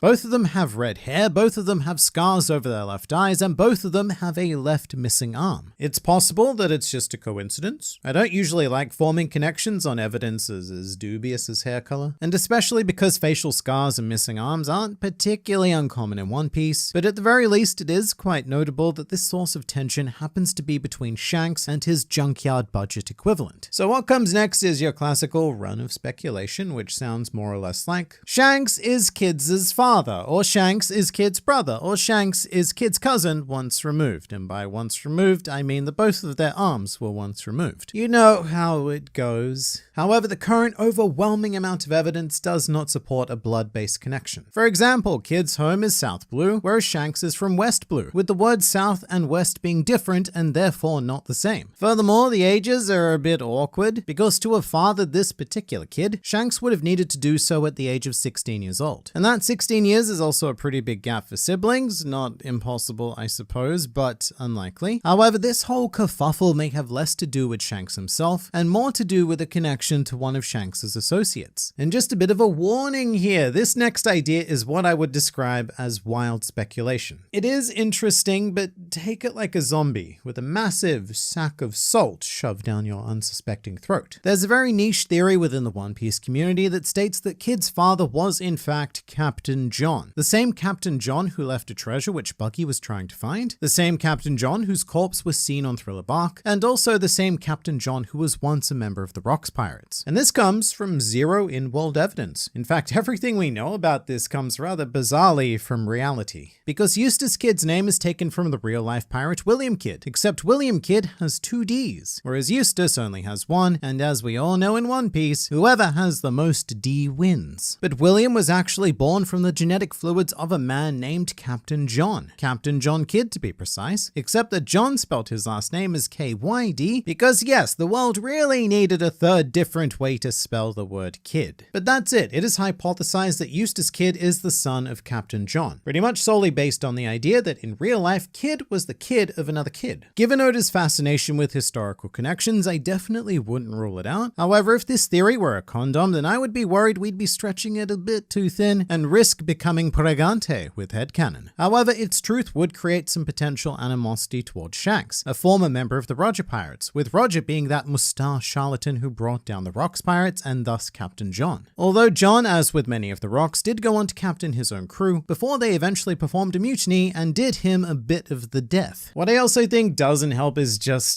how common the name John was and honestly still is. Because hot take of the video, there should be less Johns in the world. I think we have enough. But currently there aren't many other reasonable explanations for kids' fixation on Shanks. You've got the unlikely family tension, then you've also got the your daddy beat my daddy tension, or there's the third option, which is that Kid considers Shanks to be the scum of the world. The idea being that Kid knows something we don't. Something that allows all of his goals to coalesce. The first of which is to beat an emperor. And Shanks, well, he's certainly one of those, so big tick. The second is to become the Pirate King. And well, beating the former Pirate King's last remaining legacy is a solid step onto that path. But the third goal was to rebel against the scum of the world, which requires briefly diving into the evil Shanks realm. Because if he did have some sort of world nobly heritage, then that would wrap up Kid's goals very, very nicely. And it's not entirely insane. I personally think that evil Shanks is unlikely to be a thing, but his connection to the world government is a different matter altogether. He does have a distinctly cordial relationship with the Five Elder Stars, apparently having the power to stroll into Marijois and call a meeting with them without them so much as batting an eyelid, which sounds rather painful, and whenever somebody says that, I always imagine someone being hit in the eye with a baseball bat. But Mr. Shanks certainly does have a lot of mysteries to answer for, particularly because the Five Elder Stars seem to place their complete trust in him, despite having one of the most powerful theoretical enemies of the world government placing his OP posterior on their rather uncomfortable looking green couches. And so the mystery of Eustace Kid will continue for a while longer. The world government stole a generation of children. The red hair pirates robbed Kid of his left arm, and then Kid stole a mystery object from Big Mom, and were it not for Kaido's interference, he would certainly be preparing for war with Shanks at this very moment.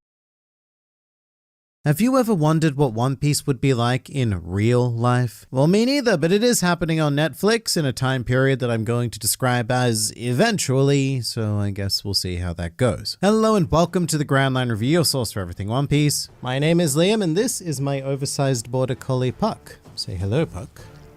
And today we are here to talk about inspiration, a very important topic for each and every person, thing in existence. Because wouldn't it be amazing if we knew what inspired the most successful mangaka of all time? Eiichiro Oda is often praised as some sort of godlike entity possessing a mind of infinite creativity that no filthy mortal swine could ever hope to rival. However, that impression exists because whether you realize it or not, Oda borrows and sometimes even outright steals a lot from the work of others. And if you don't believe me, then let me introduce you to this particular Hugo Boss model. Now, to the best of my knowledge, he doesn't have a name, but we're going to go ahead and call him Paulie, because Oda pretty much ripped this man's visage straight out of a magazine and plonked him down on Water 7. Of course, not every, how shall we say, inspiration is as one-to-one as this model, but even if it is, I'm not necessarily implying that stealing is a bad thing. You may have heard the following quote at some point in your lives: "Good artists borrow, great artists steal." That was a favorite quote of Steve Jobs, who stole it from Pablo Picasso, who stole it from Igor Stravinsky, who stole it from T.S. Eliot, and let's be real, he probably stole it from someone as well, because stealing stuff is the entire history of the arts. Now, with that said, there are right ways to steal and there are definitely wrong ways to steal, and it generally comes down to what you do with that element and how you build on it. And as we're going to see, Oda uses theft in all of the right ways. And as an example, we're going to kick things off with a quick round of real life One Piece, a very simple minigame, the rules of which are as follows. I am going to present you with 3 real life figures, and it is going to be your job to tell me which one of them Oda took and turned into a One Piece character. Now, should you guess incorrectly, then your punishment will be to subscribe to the Grand Line Review, which will also result in consistent injections of One Piece culture administered straight into your YouTube feed. And if you are correct, then you yourself will become a One Piece character. Or maybe you already are. But here we have Daryl Hannah, Freddie Mercury, or Bob Marley. One of these people did become a legit One Piece character, so which is it? Make your choice now and we shall reveal the answer in 3, 2, 1, and bam! It was Freddie Mercury, who served as the inspiration for Pepe Lulu of the Galila Company. So if you guessed incorrectly, then you know the thing to do, and please do say hi in the comments below if you are a new member of the Grand Fleet. Welcome. Just to touch on the other 2 figures though, they were not chosen at random. They're more to serve as an example of something to watch out for, which is the internet in general. It's a dangerous and misleading misleading place, especially when it comes to allegations regarding One Piece. There are a lot, and I mean a lot, of compilations of real-life figures who inspired One Piece characters, allegedly, but most of them are horrendously incorrect. For example, it's a very popular trend to state that Bob Marley inspired Yasop, and that Daryl Hannah's character in Kill Bill is the model for Hina because of this one particular shot. Although it gets even stupider because Hina was first introduced in 2001, which was 2 years before Kill Bill was even released. So, we do need to be a bit more discerning with these things. And I guess what I'm trying to say is don't just believe everything that a strange Australian man tells you on the internet. Now, with that said, we're going to start with Mr. Super himself, Frankie. This one is more akin to the Hugo Boss example, where Oda very boldly took a unique look in media and transformed him into a scantily clad cyborg. And in this case, it would be Ace Ventura, pet detective, played by one Jim Carrey. The most striking feature is, of course, the hairstyle. Frankie's pre-time skip look mimics and extends the effect, as well as the sunglasses and the Hawaiian shirt. Look, it's just all there. And this is also a great example of what I mean by stealing doesn't matter as much as what you do with the elements you take, because Frankie, even with these very distinct and obviously lifted elements, is still very much his own character. And intriguingly enough, many of Frankie's post-time skip hairstyles have also taken inspiration from Ace Ventura or other Jim Carrey characters, many, but definitely not all. By the way, controversial question here, what is your favorite Frankie hairstyle? Just putting all my cards on the table here, I'm gonna go with Gunhead from Dressrosa. That thing is so good. Before we move on from Jim Carrey though, it's also a very standard internet-y thing to do to attribute Bon Clay's design as being lifted from Jim Carrey's character in Dumb and Dumber, which chronologically, sure it does work, but it's a bit of a stretch. However, if true, it would be amazingly appropriate because in the anime, both Frankie and Bon Clay have the same voice actor being Kazuki Yao. So if both of them came from the same figure of inspiration, then this would just be absurdly appropriate. Alright, now let's do what nobody wants to do ever and get political. Diving into the Gorosei, or the Five Elder Stars, the Five Elders, I don't care, whatever you prefer, they all draw heavy inspiration from former world leaders. It's also very interesting because they don't have names yet, so I very much taken to referring to them by their inspirational namesake. I mean, for example, this guy here, that is Samurai Gandhi. Meanwhile, this dude, bruh, is Gorbachev. In fact, he's the clearest inspiration of any of them because Oda has even chosen to replicate Mikhail Gorbachev's trademark port wine stain of the head. And the other three are not quite as straightforward, but they are commonly attributed to being as inspired by Abraham Lincoln, Itagaki Taisuke, and Karl Marx, which I can definitely see, just, not as clearly. And I think this is where we may get into the territory of digging for deeper meaning where there may not necessarily be any. It's hard to blame people for doing that though, because Oda does take a whole ton, including the visual concept of Massacre Soldier Killer, whose mask is ever so clearly based on those of Daft Punk. And apparently Daft Punk were actually pretty big in Japan, mostly due to their film Interstellar 5555, that's 4 5s actually. That is so frustrating. It should be 5 5s. In any case, that film was produced by Toei Animation, who you may or may not know produced a certain series called One Piece. So I guess what I'm trying to say is that if they ever wanted to, you could probably make a Toei cinematic universe where the Straw Hat Pirates encounter Daft Punk. Oh, and also this is a thing. In case you didn't know, Killer can actually eat through the holes of his mask, although he is restricted to very thin food, so we're mainly talking like a lot of spaghetti. Wait a minute. What's spaghetti? It's Italian. And what else is Italian? Italian names. And who has Italian names? Well, several people, but Steve Buscemi specifically comes to mind. And who is Steve Buscemi in One Piece?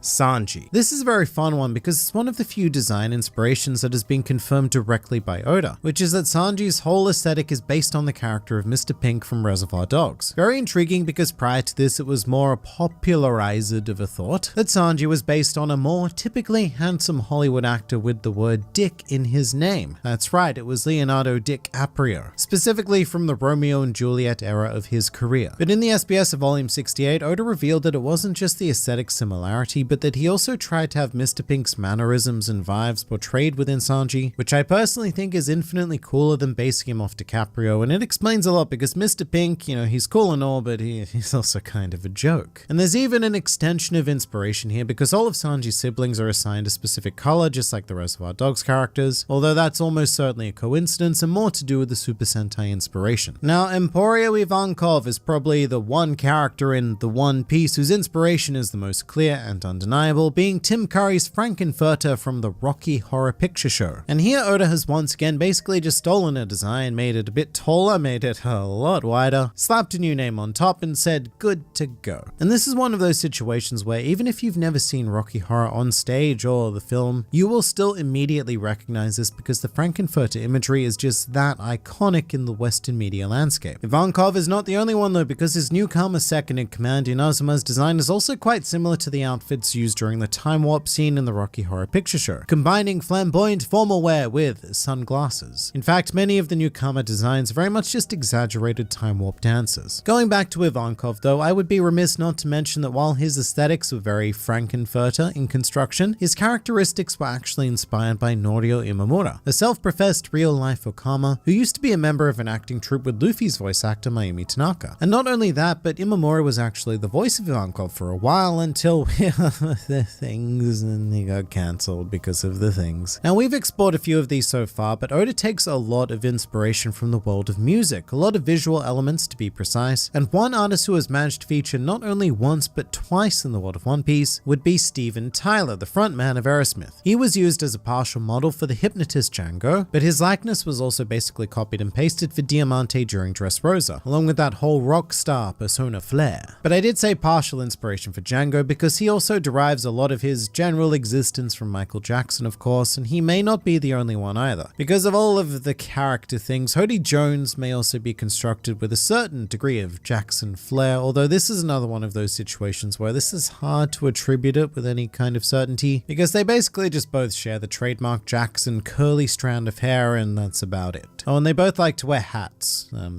That's a defining characteristic. Meanwhile, another intriguing rumor is a very well-known comparison between NL and the rapper Eminem, which I only bring up because if I don't, then I'm sure you all will in the comments. But resemblance aside, there has never been any official connection to Eminem, although Oda is a confirmed Eminem fan, and I personally think the likelihood is quite strong, especially considering the character of NL does actually rap his song on the One Piece Island Song Collection. It's quite something. I can't play it here for obvious copyright reasons, but if you thought that NL was awesome before, just wait until you hear them rap God skills. And remaining in music, another classic fan comparison is the idea that Jem, aka Mr. Five, borrows a lot from Lenny Kravitz. And as for his partner Miss Valentine, she is generally considered to have been inspired by Twiggy, a very prominent model slash singer of the allegedly glorious swinging 60s. I say allegedly because I was not there to confirm this. Of course, we also have the Admirals. Each one of them is based on a very well-known Japanese actor. With Kuzan, his likeness is taken from Yusaku Matsuda, probably best known for appearing in the Detective Story TV series. In Kizaru's case, it would be Kunie Tanaka, who actually had a character named Borsalino in the film Truckiato, a film which just so happened to star Bunta Sugawara, who you probably recognize already as Sakazuki. He is an extraordinarily prolific actor whose complete list of filmography is comparable to the idea of just sitting down and reading the dictionary. And of course, we have Fujitora, who is very much modeled after Shintaro Katsu, and specifically his Zatoichi character. And with all of this in mind, we should very much expect Ryukugyu or Green Bull to follow this trend, although as of right now there is only speculation as to which real-life figure he may be. Now there's also a very interesting case online with Trafalgar Law, with a lot of fans claiming that they've figured out his aesthetic origins, which allegedly lie in Valentino Rossi. And there is an exceptionally convincing image online showing the two side by side, with Valentino in this bright yellow outfit very much mimicking the colors of the Heart Pirates, in addition to just, looking like Law. Although one problem with this is that it's actually a photoshopped image to add in that little chin beard, because in the original picture Valentino has no such beard. Meanwhile, other compelling evidence includes finding a picture of Valentino once sitting like Law, hunched forward with his hands together, which is it possible that he inspired Trafalgar Law? Maybe. Is it likely? Almost certainly not. But we now come to Whitebeard. He has a lot of popular comparisons, a predominant one being Hulk Hogan. However, we do actually know his direct inspiration, and sadly we don't have an image of this individual in question. But Whitebeard was modeled rather simply after an owner of a bar where Oda used to drink and have various meetings at. And this bar owner made such a strong impression on Oda that he decided to incorporate this man into the character of Whitebeard, one of the more prolific existences in One Piece, which makes me really want to meet this guy because he does sound larger than than life, although sadly the owner passed away in 2007. But it just goes to show that it's not all about taking reference from famous media. Sure, a lot of One Piece has very clear roots in almost every artistic medium imaginable, be it film, music, photography, architecture, things, whatever, pretty pictures, pretty people, ugly people, whatever. But what Oda does can very much be summed up as him borrowing directly from life. He takes what this world has to offer and just morphs it into the thing that is One Piece, which is important to understand because it isn't just pure imagination. In fact, I would say that Oda has a lot less imagination than he does just plain attention to detail to the world around him. It means that he doesn't have to spend time and effort creating new cultures, new designs, new personalities, and all of that stuff entirely from scratch. At his disposal is an entire rich and detailed world that already exists, so you know what? Why not make use of it?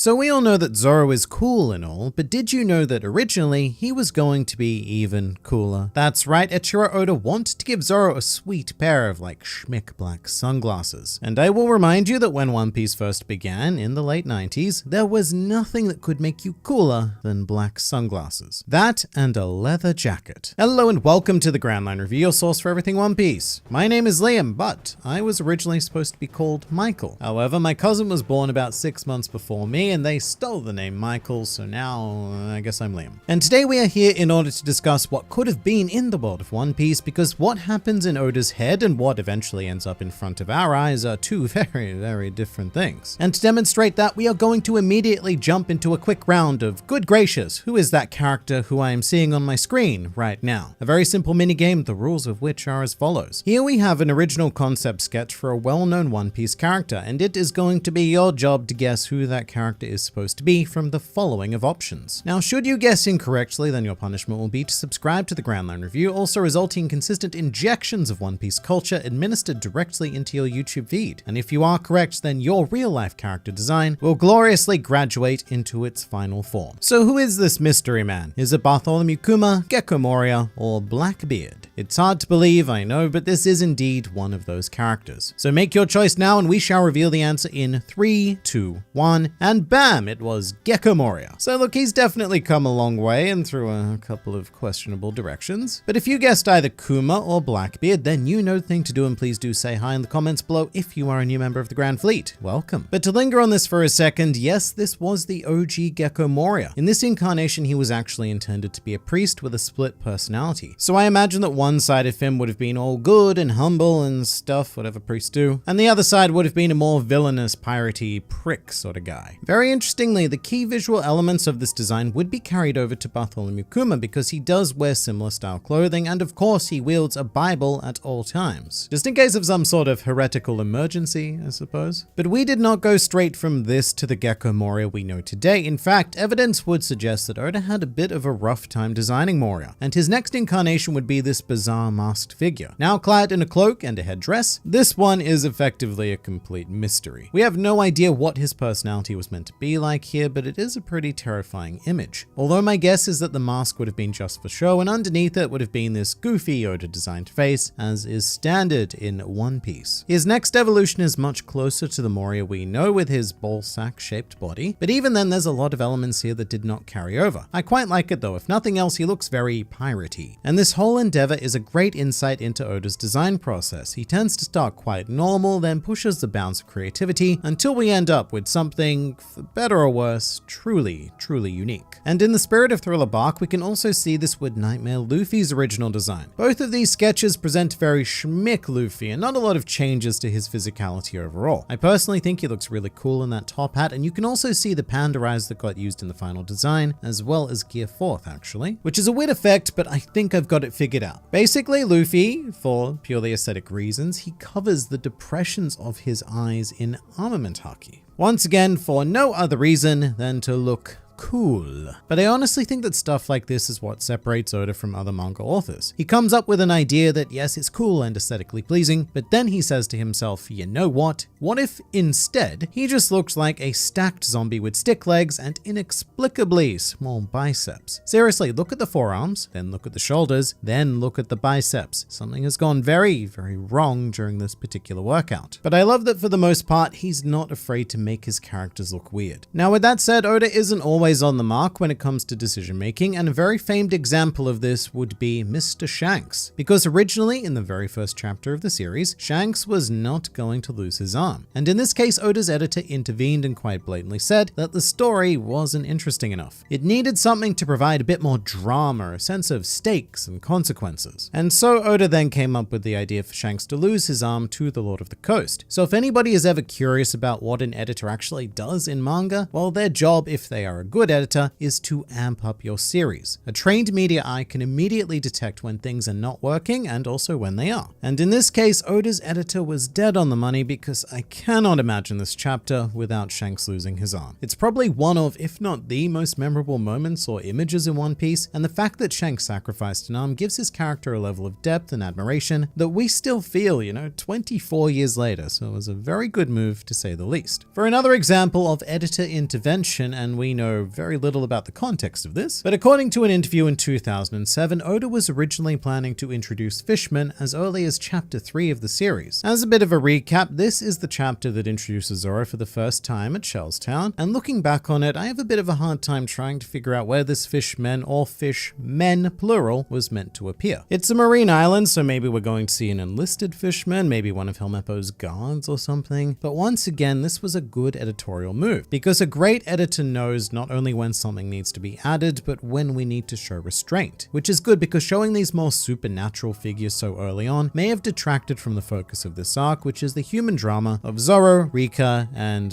Dickbag. Now on to something that has always intrigued me, being Golden Lion Shiki. And that's because he is one of the only known characters in One Piece who is simultaneously canon and not canon at the same time. It's like a Schrodinger's Shiki or something. And that's because he is mentioned and does even appear in the manga, but his film Strong World is not canon. So it's a bit of a weird situation, and that's because Oda originally intended Golden Lion Shiki to be a bit of a big deal. Before the concept of Strong World had ever begun to gestate, Shiki was planned to have been an antagonist to the Straw Hats. In fact, his first planned name drop was going to be after Enies Lobby during the conversation between Whitebeard and Shanks. But Oda decided to remove Shiki's name because he thought it might be too much information for the readers to take in. Because remember, this was around the cluster of chapters where Dragon was revealed to be Luffy's father, Garp was revealed to be his grandfather, and we were all shook by the introduction of the 4 emperors. So adding Shiki in on top of that does seem like a placement that may not have done the character justice. And of course, ultimately, Oda decided to use his story for a movie instead of a fully fledged arc, which I am thankful for. As for Shiki's design, he's probably best known for having a ship's helm embedded into his old man head, but this was actually taken from another character. And may I now present to you the original design for one Bartholomew Kuma. And to be perfectly honest, I think it looks like a bit of a hot mess. There's just way too much happening here. You got your cyborg features, the helm, the suit, the hair, the everything. There's too much everything. Although I suppose the overall effect is like Kuma was originally going to be a less advanced cyborg because he looks much more cobbled together as opposed to the sleek perfection delivered in the Vegapunk version. But it's pretty cool because you can see how elements travel from character to character. Gecko Moria's original features went to Kuma, Kuma's original feature went to Shiki, and Shiki went to a non-canon film. It's a very organic process, Oda just Frankensteining bits and pieces together until he lands on some sort of solid design choice. Or at least what he considers to be a solid choice, because look, I'm still not sold on Gecko Moria, and I don't think I ever will be. Flashing back a bit, I often say that One Piece is a lot less planned than many people realize. So many story cementing decisions are made by Oda at quite literally the last minute, and here is another example of that thing that I just said. So here we have Vivi, our beloved, or mostly beloved, honorary Straw Hat member. She is still insanely popular to this very day. In fact, she ranked 21st globally in the World Top 100 character poll. But a little known fact about Vivi's entire existence is that she is just a happy accident. When Oda first introduced Vivi on Reverse Mountain, or I should actually say Miss Wednesday, because at the time Oda had no plans to make her a princess. Miss Wednesday was designed to be a throwaway Baroque Works villain who would be quickly forgotten and maybe make an appearance on a cover story X amount of years down the line. But in the back of his mind at this point, Oda was also building up to the Alabasta arc, and partway through Whiskey Peak, he realized that, I need a princess. And so he ended up choosing Miss Wednesday for this role because, and I quote, she already looked like a princess. So Miss Wednesday ended up getting the job for the same reason that most people do in real life, because she was in the right place at the right time. I need someone. Wait a minute, you're someone. You're hired. And it's crazy to think that if Oda waited even a couple of weeks to plan all the way to Alabasta, then we would have ended up with a completely different princess character. Vivi and Miss Wednesday would have been two entirely different people. Although, as it is, they still sort of are. During Whiskey Peak, you will notice a sharp change in personality with Vivi. All of a sudden, she went from a goofy, seductive, almost gimmick-like character to a rather empathetic and morally upstanding person with a deep, dark backstory to be told. And canonically, the explanation is, oh, she was just acting. Such acting skills, Vivi.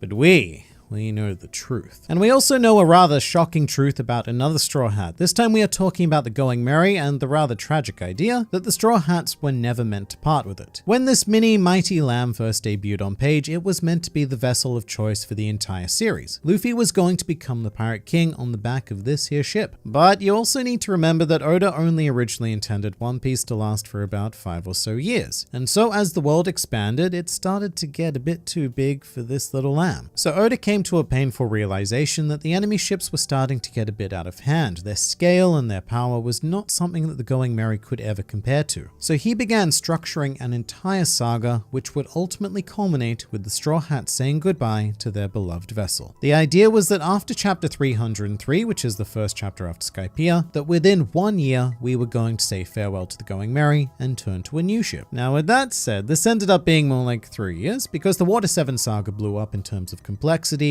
but we did, unfortunately, eventually get there. And it is quite sad to think that in another, more condensed universe, we would have ended the series with Merry. At the same time though, moments like Merry's goodbye are why many of us end up becoming so emotionally invested in One Piece. Oda is very, almost annoyingly good at tragedy. And I personally never thought that I would shed tears over a big floating hunk of wood, but well, here we are. And I can't imagine that this was an easy decision to make either. Oda is every bit as attached to his characters as we are, probably even more. Though as much as I can, have, and will complain about how he uses death in certain cases, it did definitely take some guts to put Merry's story to page, and that is worthy of many, many praise units. On a more lighthearted note, here is the original Chopper. And just look at this stripy mofo. What is even happening here? I love the idea that Chopper was originally going to be this easily irritable, chain-smoking reindeer. In fact, you can almost see a bit of Sanji in this design, although I think that is just the combination of smoking and comical anger. He just looks so old and bitter, which is why I suppose he was eventually changed into a more positive incarnation, a more perhaps merchandisable incarnation. That and the idea that the Straw Hats definitely needed a bit of variance. If you look at an original sketch of the crew, firstly, there's chain-smoking Chopper right there. And secondly, they're all kind of the same size, roughly the same height, and more or less the same average human weight and width. And compared to what we have today, it's honestly just not exciting. Except for this guy right on the end here, because fun fact, whoever this was originally had Nico Robin's spot on the crew. He's like a mini botanist whose plant characteristics were given to Usopp, and then Robin just slid on into the crew via DMs. She is the only one who was not clearly planned to be a Straw Hat right from the get-go of the series. I mean, even Jinbei had a spot since day one. Look at that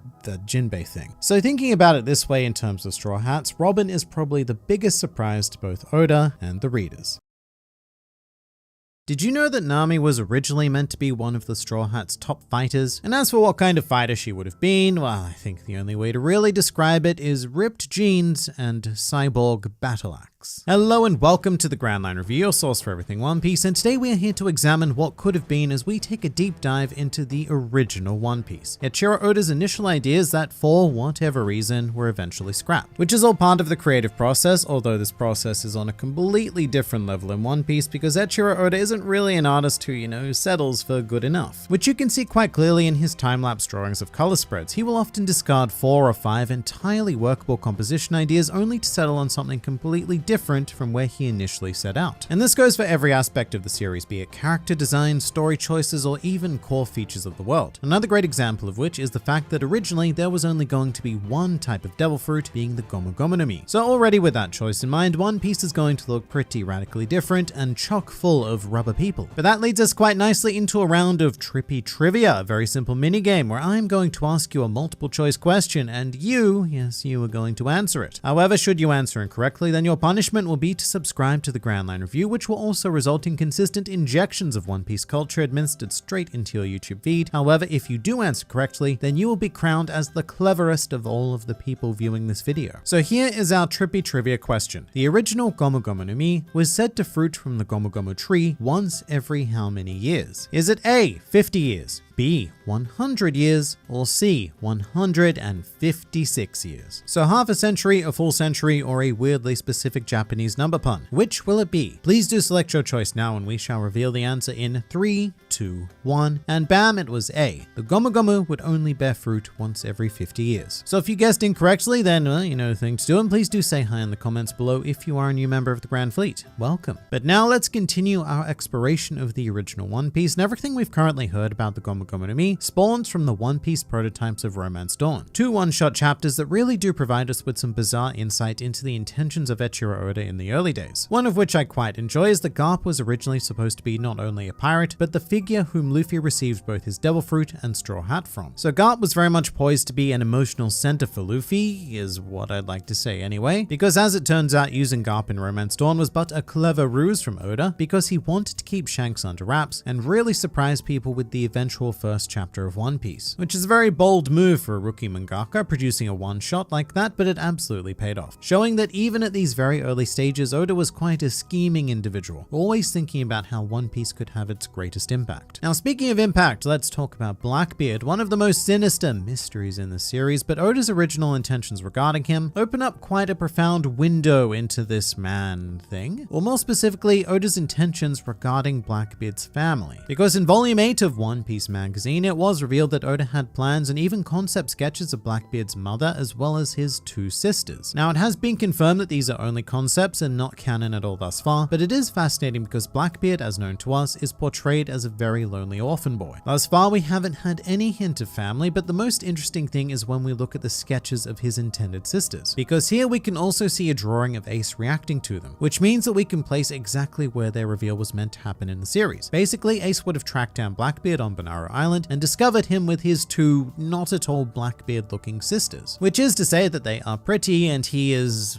well, look, I suppose beauty is subjective. I mean, I'm sure there's someone out there who probably wants a bit of a toss with Teach, but not me, probably not you, and definitely not Ace, who stumbles into this bizarre situation, this sickening murderer with a surprisingly delightful and charming family. And this is one of those things that sure seems to be a discarded idea, but I would keep it in mind going forward because it may be reworked in some way, shape, or form. Whereas something that was completely scrapped was a peculiar character trait intended for one Sir Crocodile. In the data book One Piece Green Secret Pieces, we learnt that Crocodile was supposed to be a figure that took quite a bit of inspiration from the Riddler. The idea being that Crocodile would frequently assault enemies and allies alike with these difficult riddles, and the really fun thing is that if we do look at one of his early sketches, his hook even took the shape of a funky question mark, which to be fair, it still sort of is that shape, but it was toned down slightly. But regardless, that's still quite a cool little origin story to Crocodile's hook there, and unlike a lot of original ideas, I'm quite glad that Oda, decided not to go with this one. And when you think about it, Crocodile doesn't have a gimmick. He's more of a straight up bad guy. And many of the more celebrated antagonists of One Piece also inhabit that sort of space, like say Rob Lucci or Charlotte Katakuri. And I for one cannot imagine Rob Lucci halting his battle with Luffy to pose a puzzling riddle, although maybe. Mugiwara, in order to defeat me, you must first answer these riddles 3. Question number the first. And then we cut to Luffy punching him in the face because nobody likes riddles, and it was a very good decision from Oda to let this idea go. Although the weird gimmicks tend to be given to lesser antagonists, and they do work to great effect, so And funnily enough, original Crocodile is not the only inspiration that was lifted from Batman, because way back in the day, Buggy was supposed to be a much more terrifying Joker-style character. I mean, just look at this art, it is downright sinister. It's legitimately like looking at the Joker in Buggy cosplay, perhaps after discovering that Bruce Wayne is some sort of crippling One Piece addict. Here's the best part though. So whilst Buggy was supposed to have this much edgier vibe, his original name certainly didn't quite match that vibe in my opinion, as he was originally supposed to be called Boogie the Clown. And the reason why this change was eventually made had nothing at all to do with how it sounded, but everything to do with The Nightmare Before Christmas, which of course featured the character of Oogie Boogie, so I suppose that shut down that idea. Oh, and just while we're on Buggy, this is a very well-known change, but relevant nonetheless, because in case you're unaware, at one stage Zoro was going to be part of Buggy's crew, and Oda even described an intended crew dynamic where they were something of a family, with Zoro acting in the role of the eldest brother. And whilst this is quite well known, it's an idea that still fascinates me to this day because it makes me wonder how Zoro would have eventually been recruited. And it's also another one of those situations where I think we're quite fortunate that Oda didn't settle for these initial plans, because what we got instead was far more powerful and far more potent. Whereas a lot of, lesser authors have a tendency to come up with an idea then immediately just set it into stone without necessarily exploring further and refining it. Oda's refinement in this case did throw a lot of initial plans out of whack though, one being that Nami was supposed to be the first crew member to join instead of Zoro. And this is pretty clear when we look back on both versions of Romance Dawn, as the Nami style character, either being Anne or Silk, is the first person to meet Luffy on his wacky quest, and that would be a role that would be given to Kobe in the actual series. But to return to the idea of a battle axe Nami from the intro, this picture is not the only one we have to go on, and there is a more subdued concept sketch where Nami is depicted with a more simplistic polearm style axe, once again indicating that she was meant to be a much more deadly member of the crew. Instead, the axe part eventually got taken off and Nami was given a glorified stick, and I guess it's just interesting to see that evolution. In many ways, it does seem like a bit of a downgrade because Battle Axe Nami looks so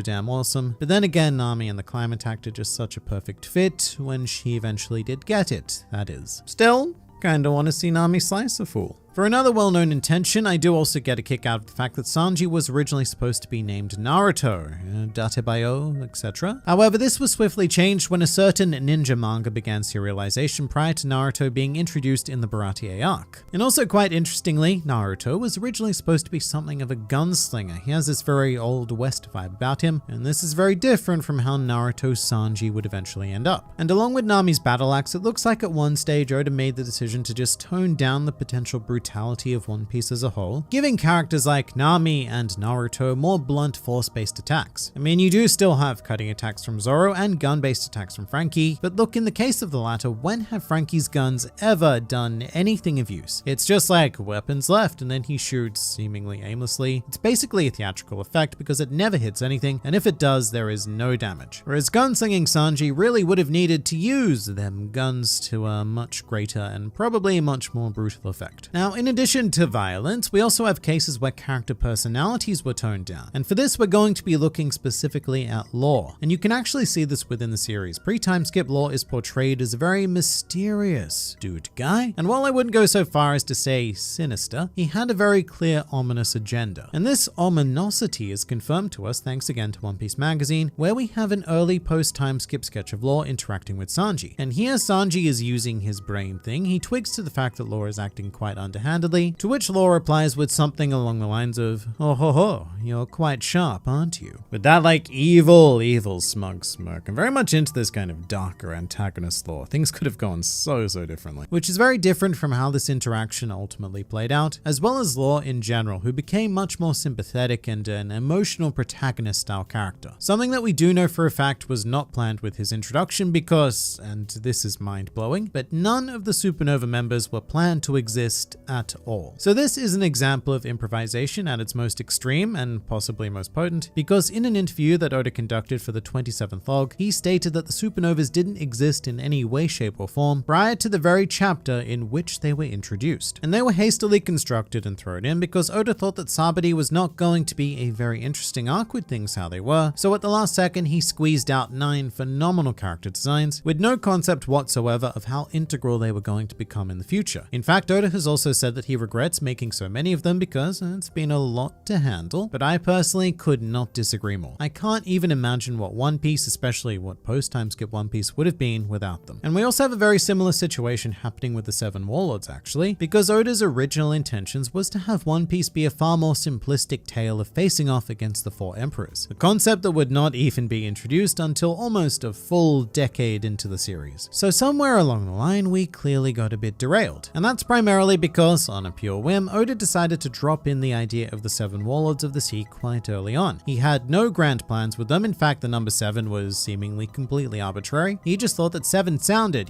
much cooler than other numbers, such as 5. 5 is always a very disappointing number after all, but the ripple effect of this decision is probably the most profound in the entire series, even more so than the last-minute supernovas, because these warlords swiftly took command of One Piece, with many of them taking an absolutely gigantic arc or even saga of their own, own to explore and defeat. Think about it this way: Crocodile, Gecko Moria, and Doflamingo, our three main Luffy warlord antagonists. Together, their sagas take up 313 chapters of the series and 279 episodes. And as it stands, that is just under a third of One Piece as a whole, which would have taken up about 7 to 8 years of manga publication time, so that is 7 to 8 years of being sidetracked with Oda's arbitrary 7 warlords idea. And that doesn't even include arcs like Amazon Lily or just the sheer amount of time and space given to the warlords throughout the rest of One Piece. And this is why Oda is encouraged by both his editors and by himself to not dive too deeply into all of his ideas these days, because putting in stuff like this does have grand consequences, and we would never ever see the end of One Piece, which I don't know, personally I wouldn't be arguing too much with. But yeah, just keep in mind that what we're seeing these days is Oda's streamlined, abridged version of One Piece.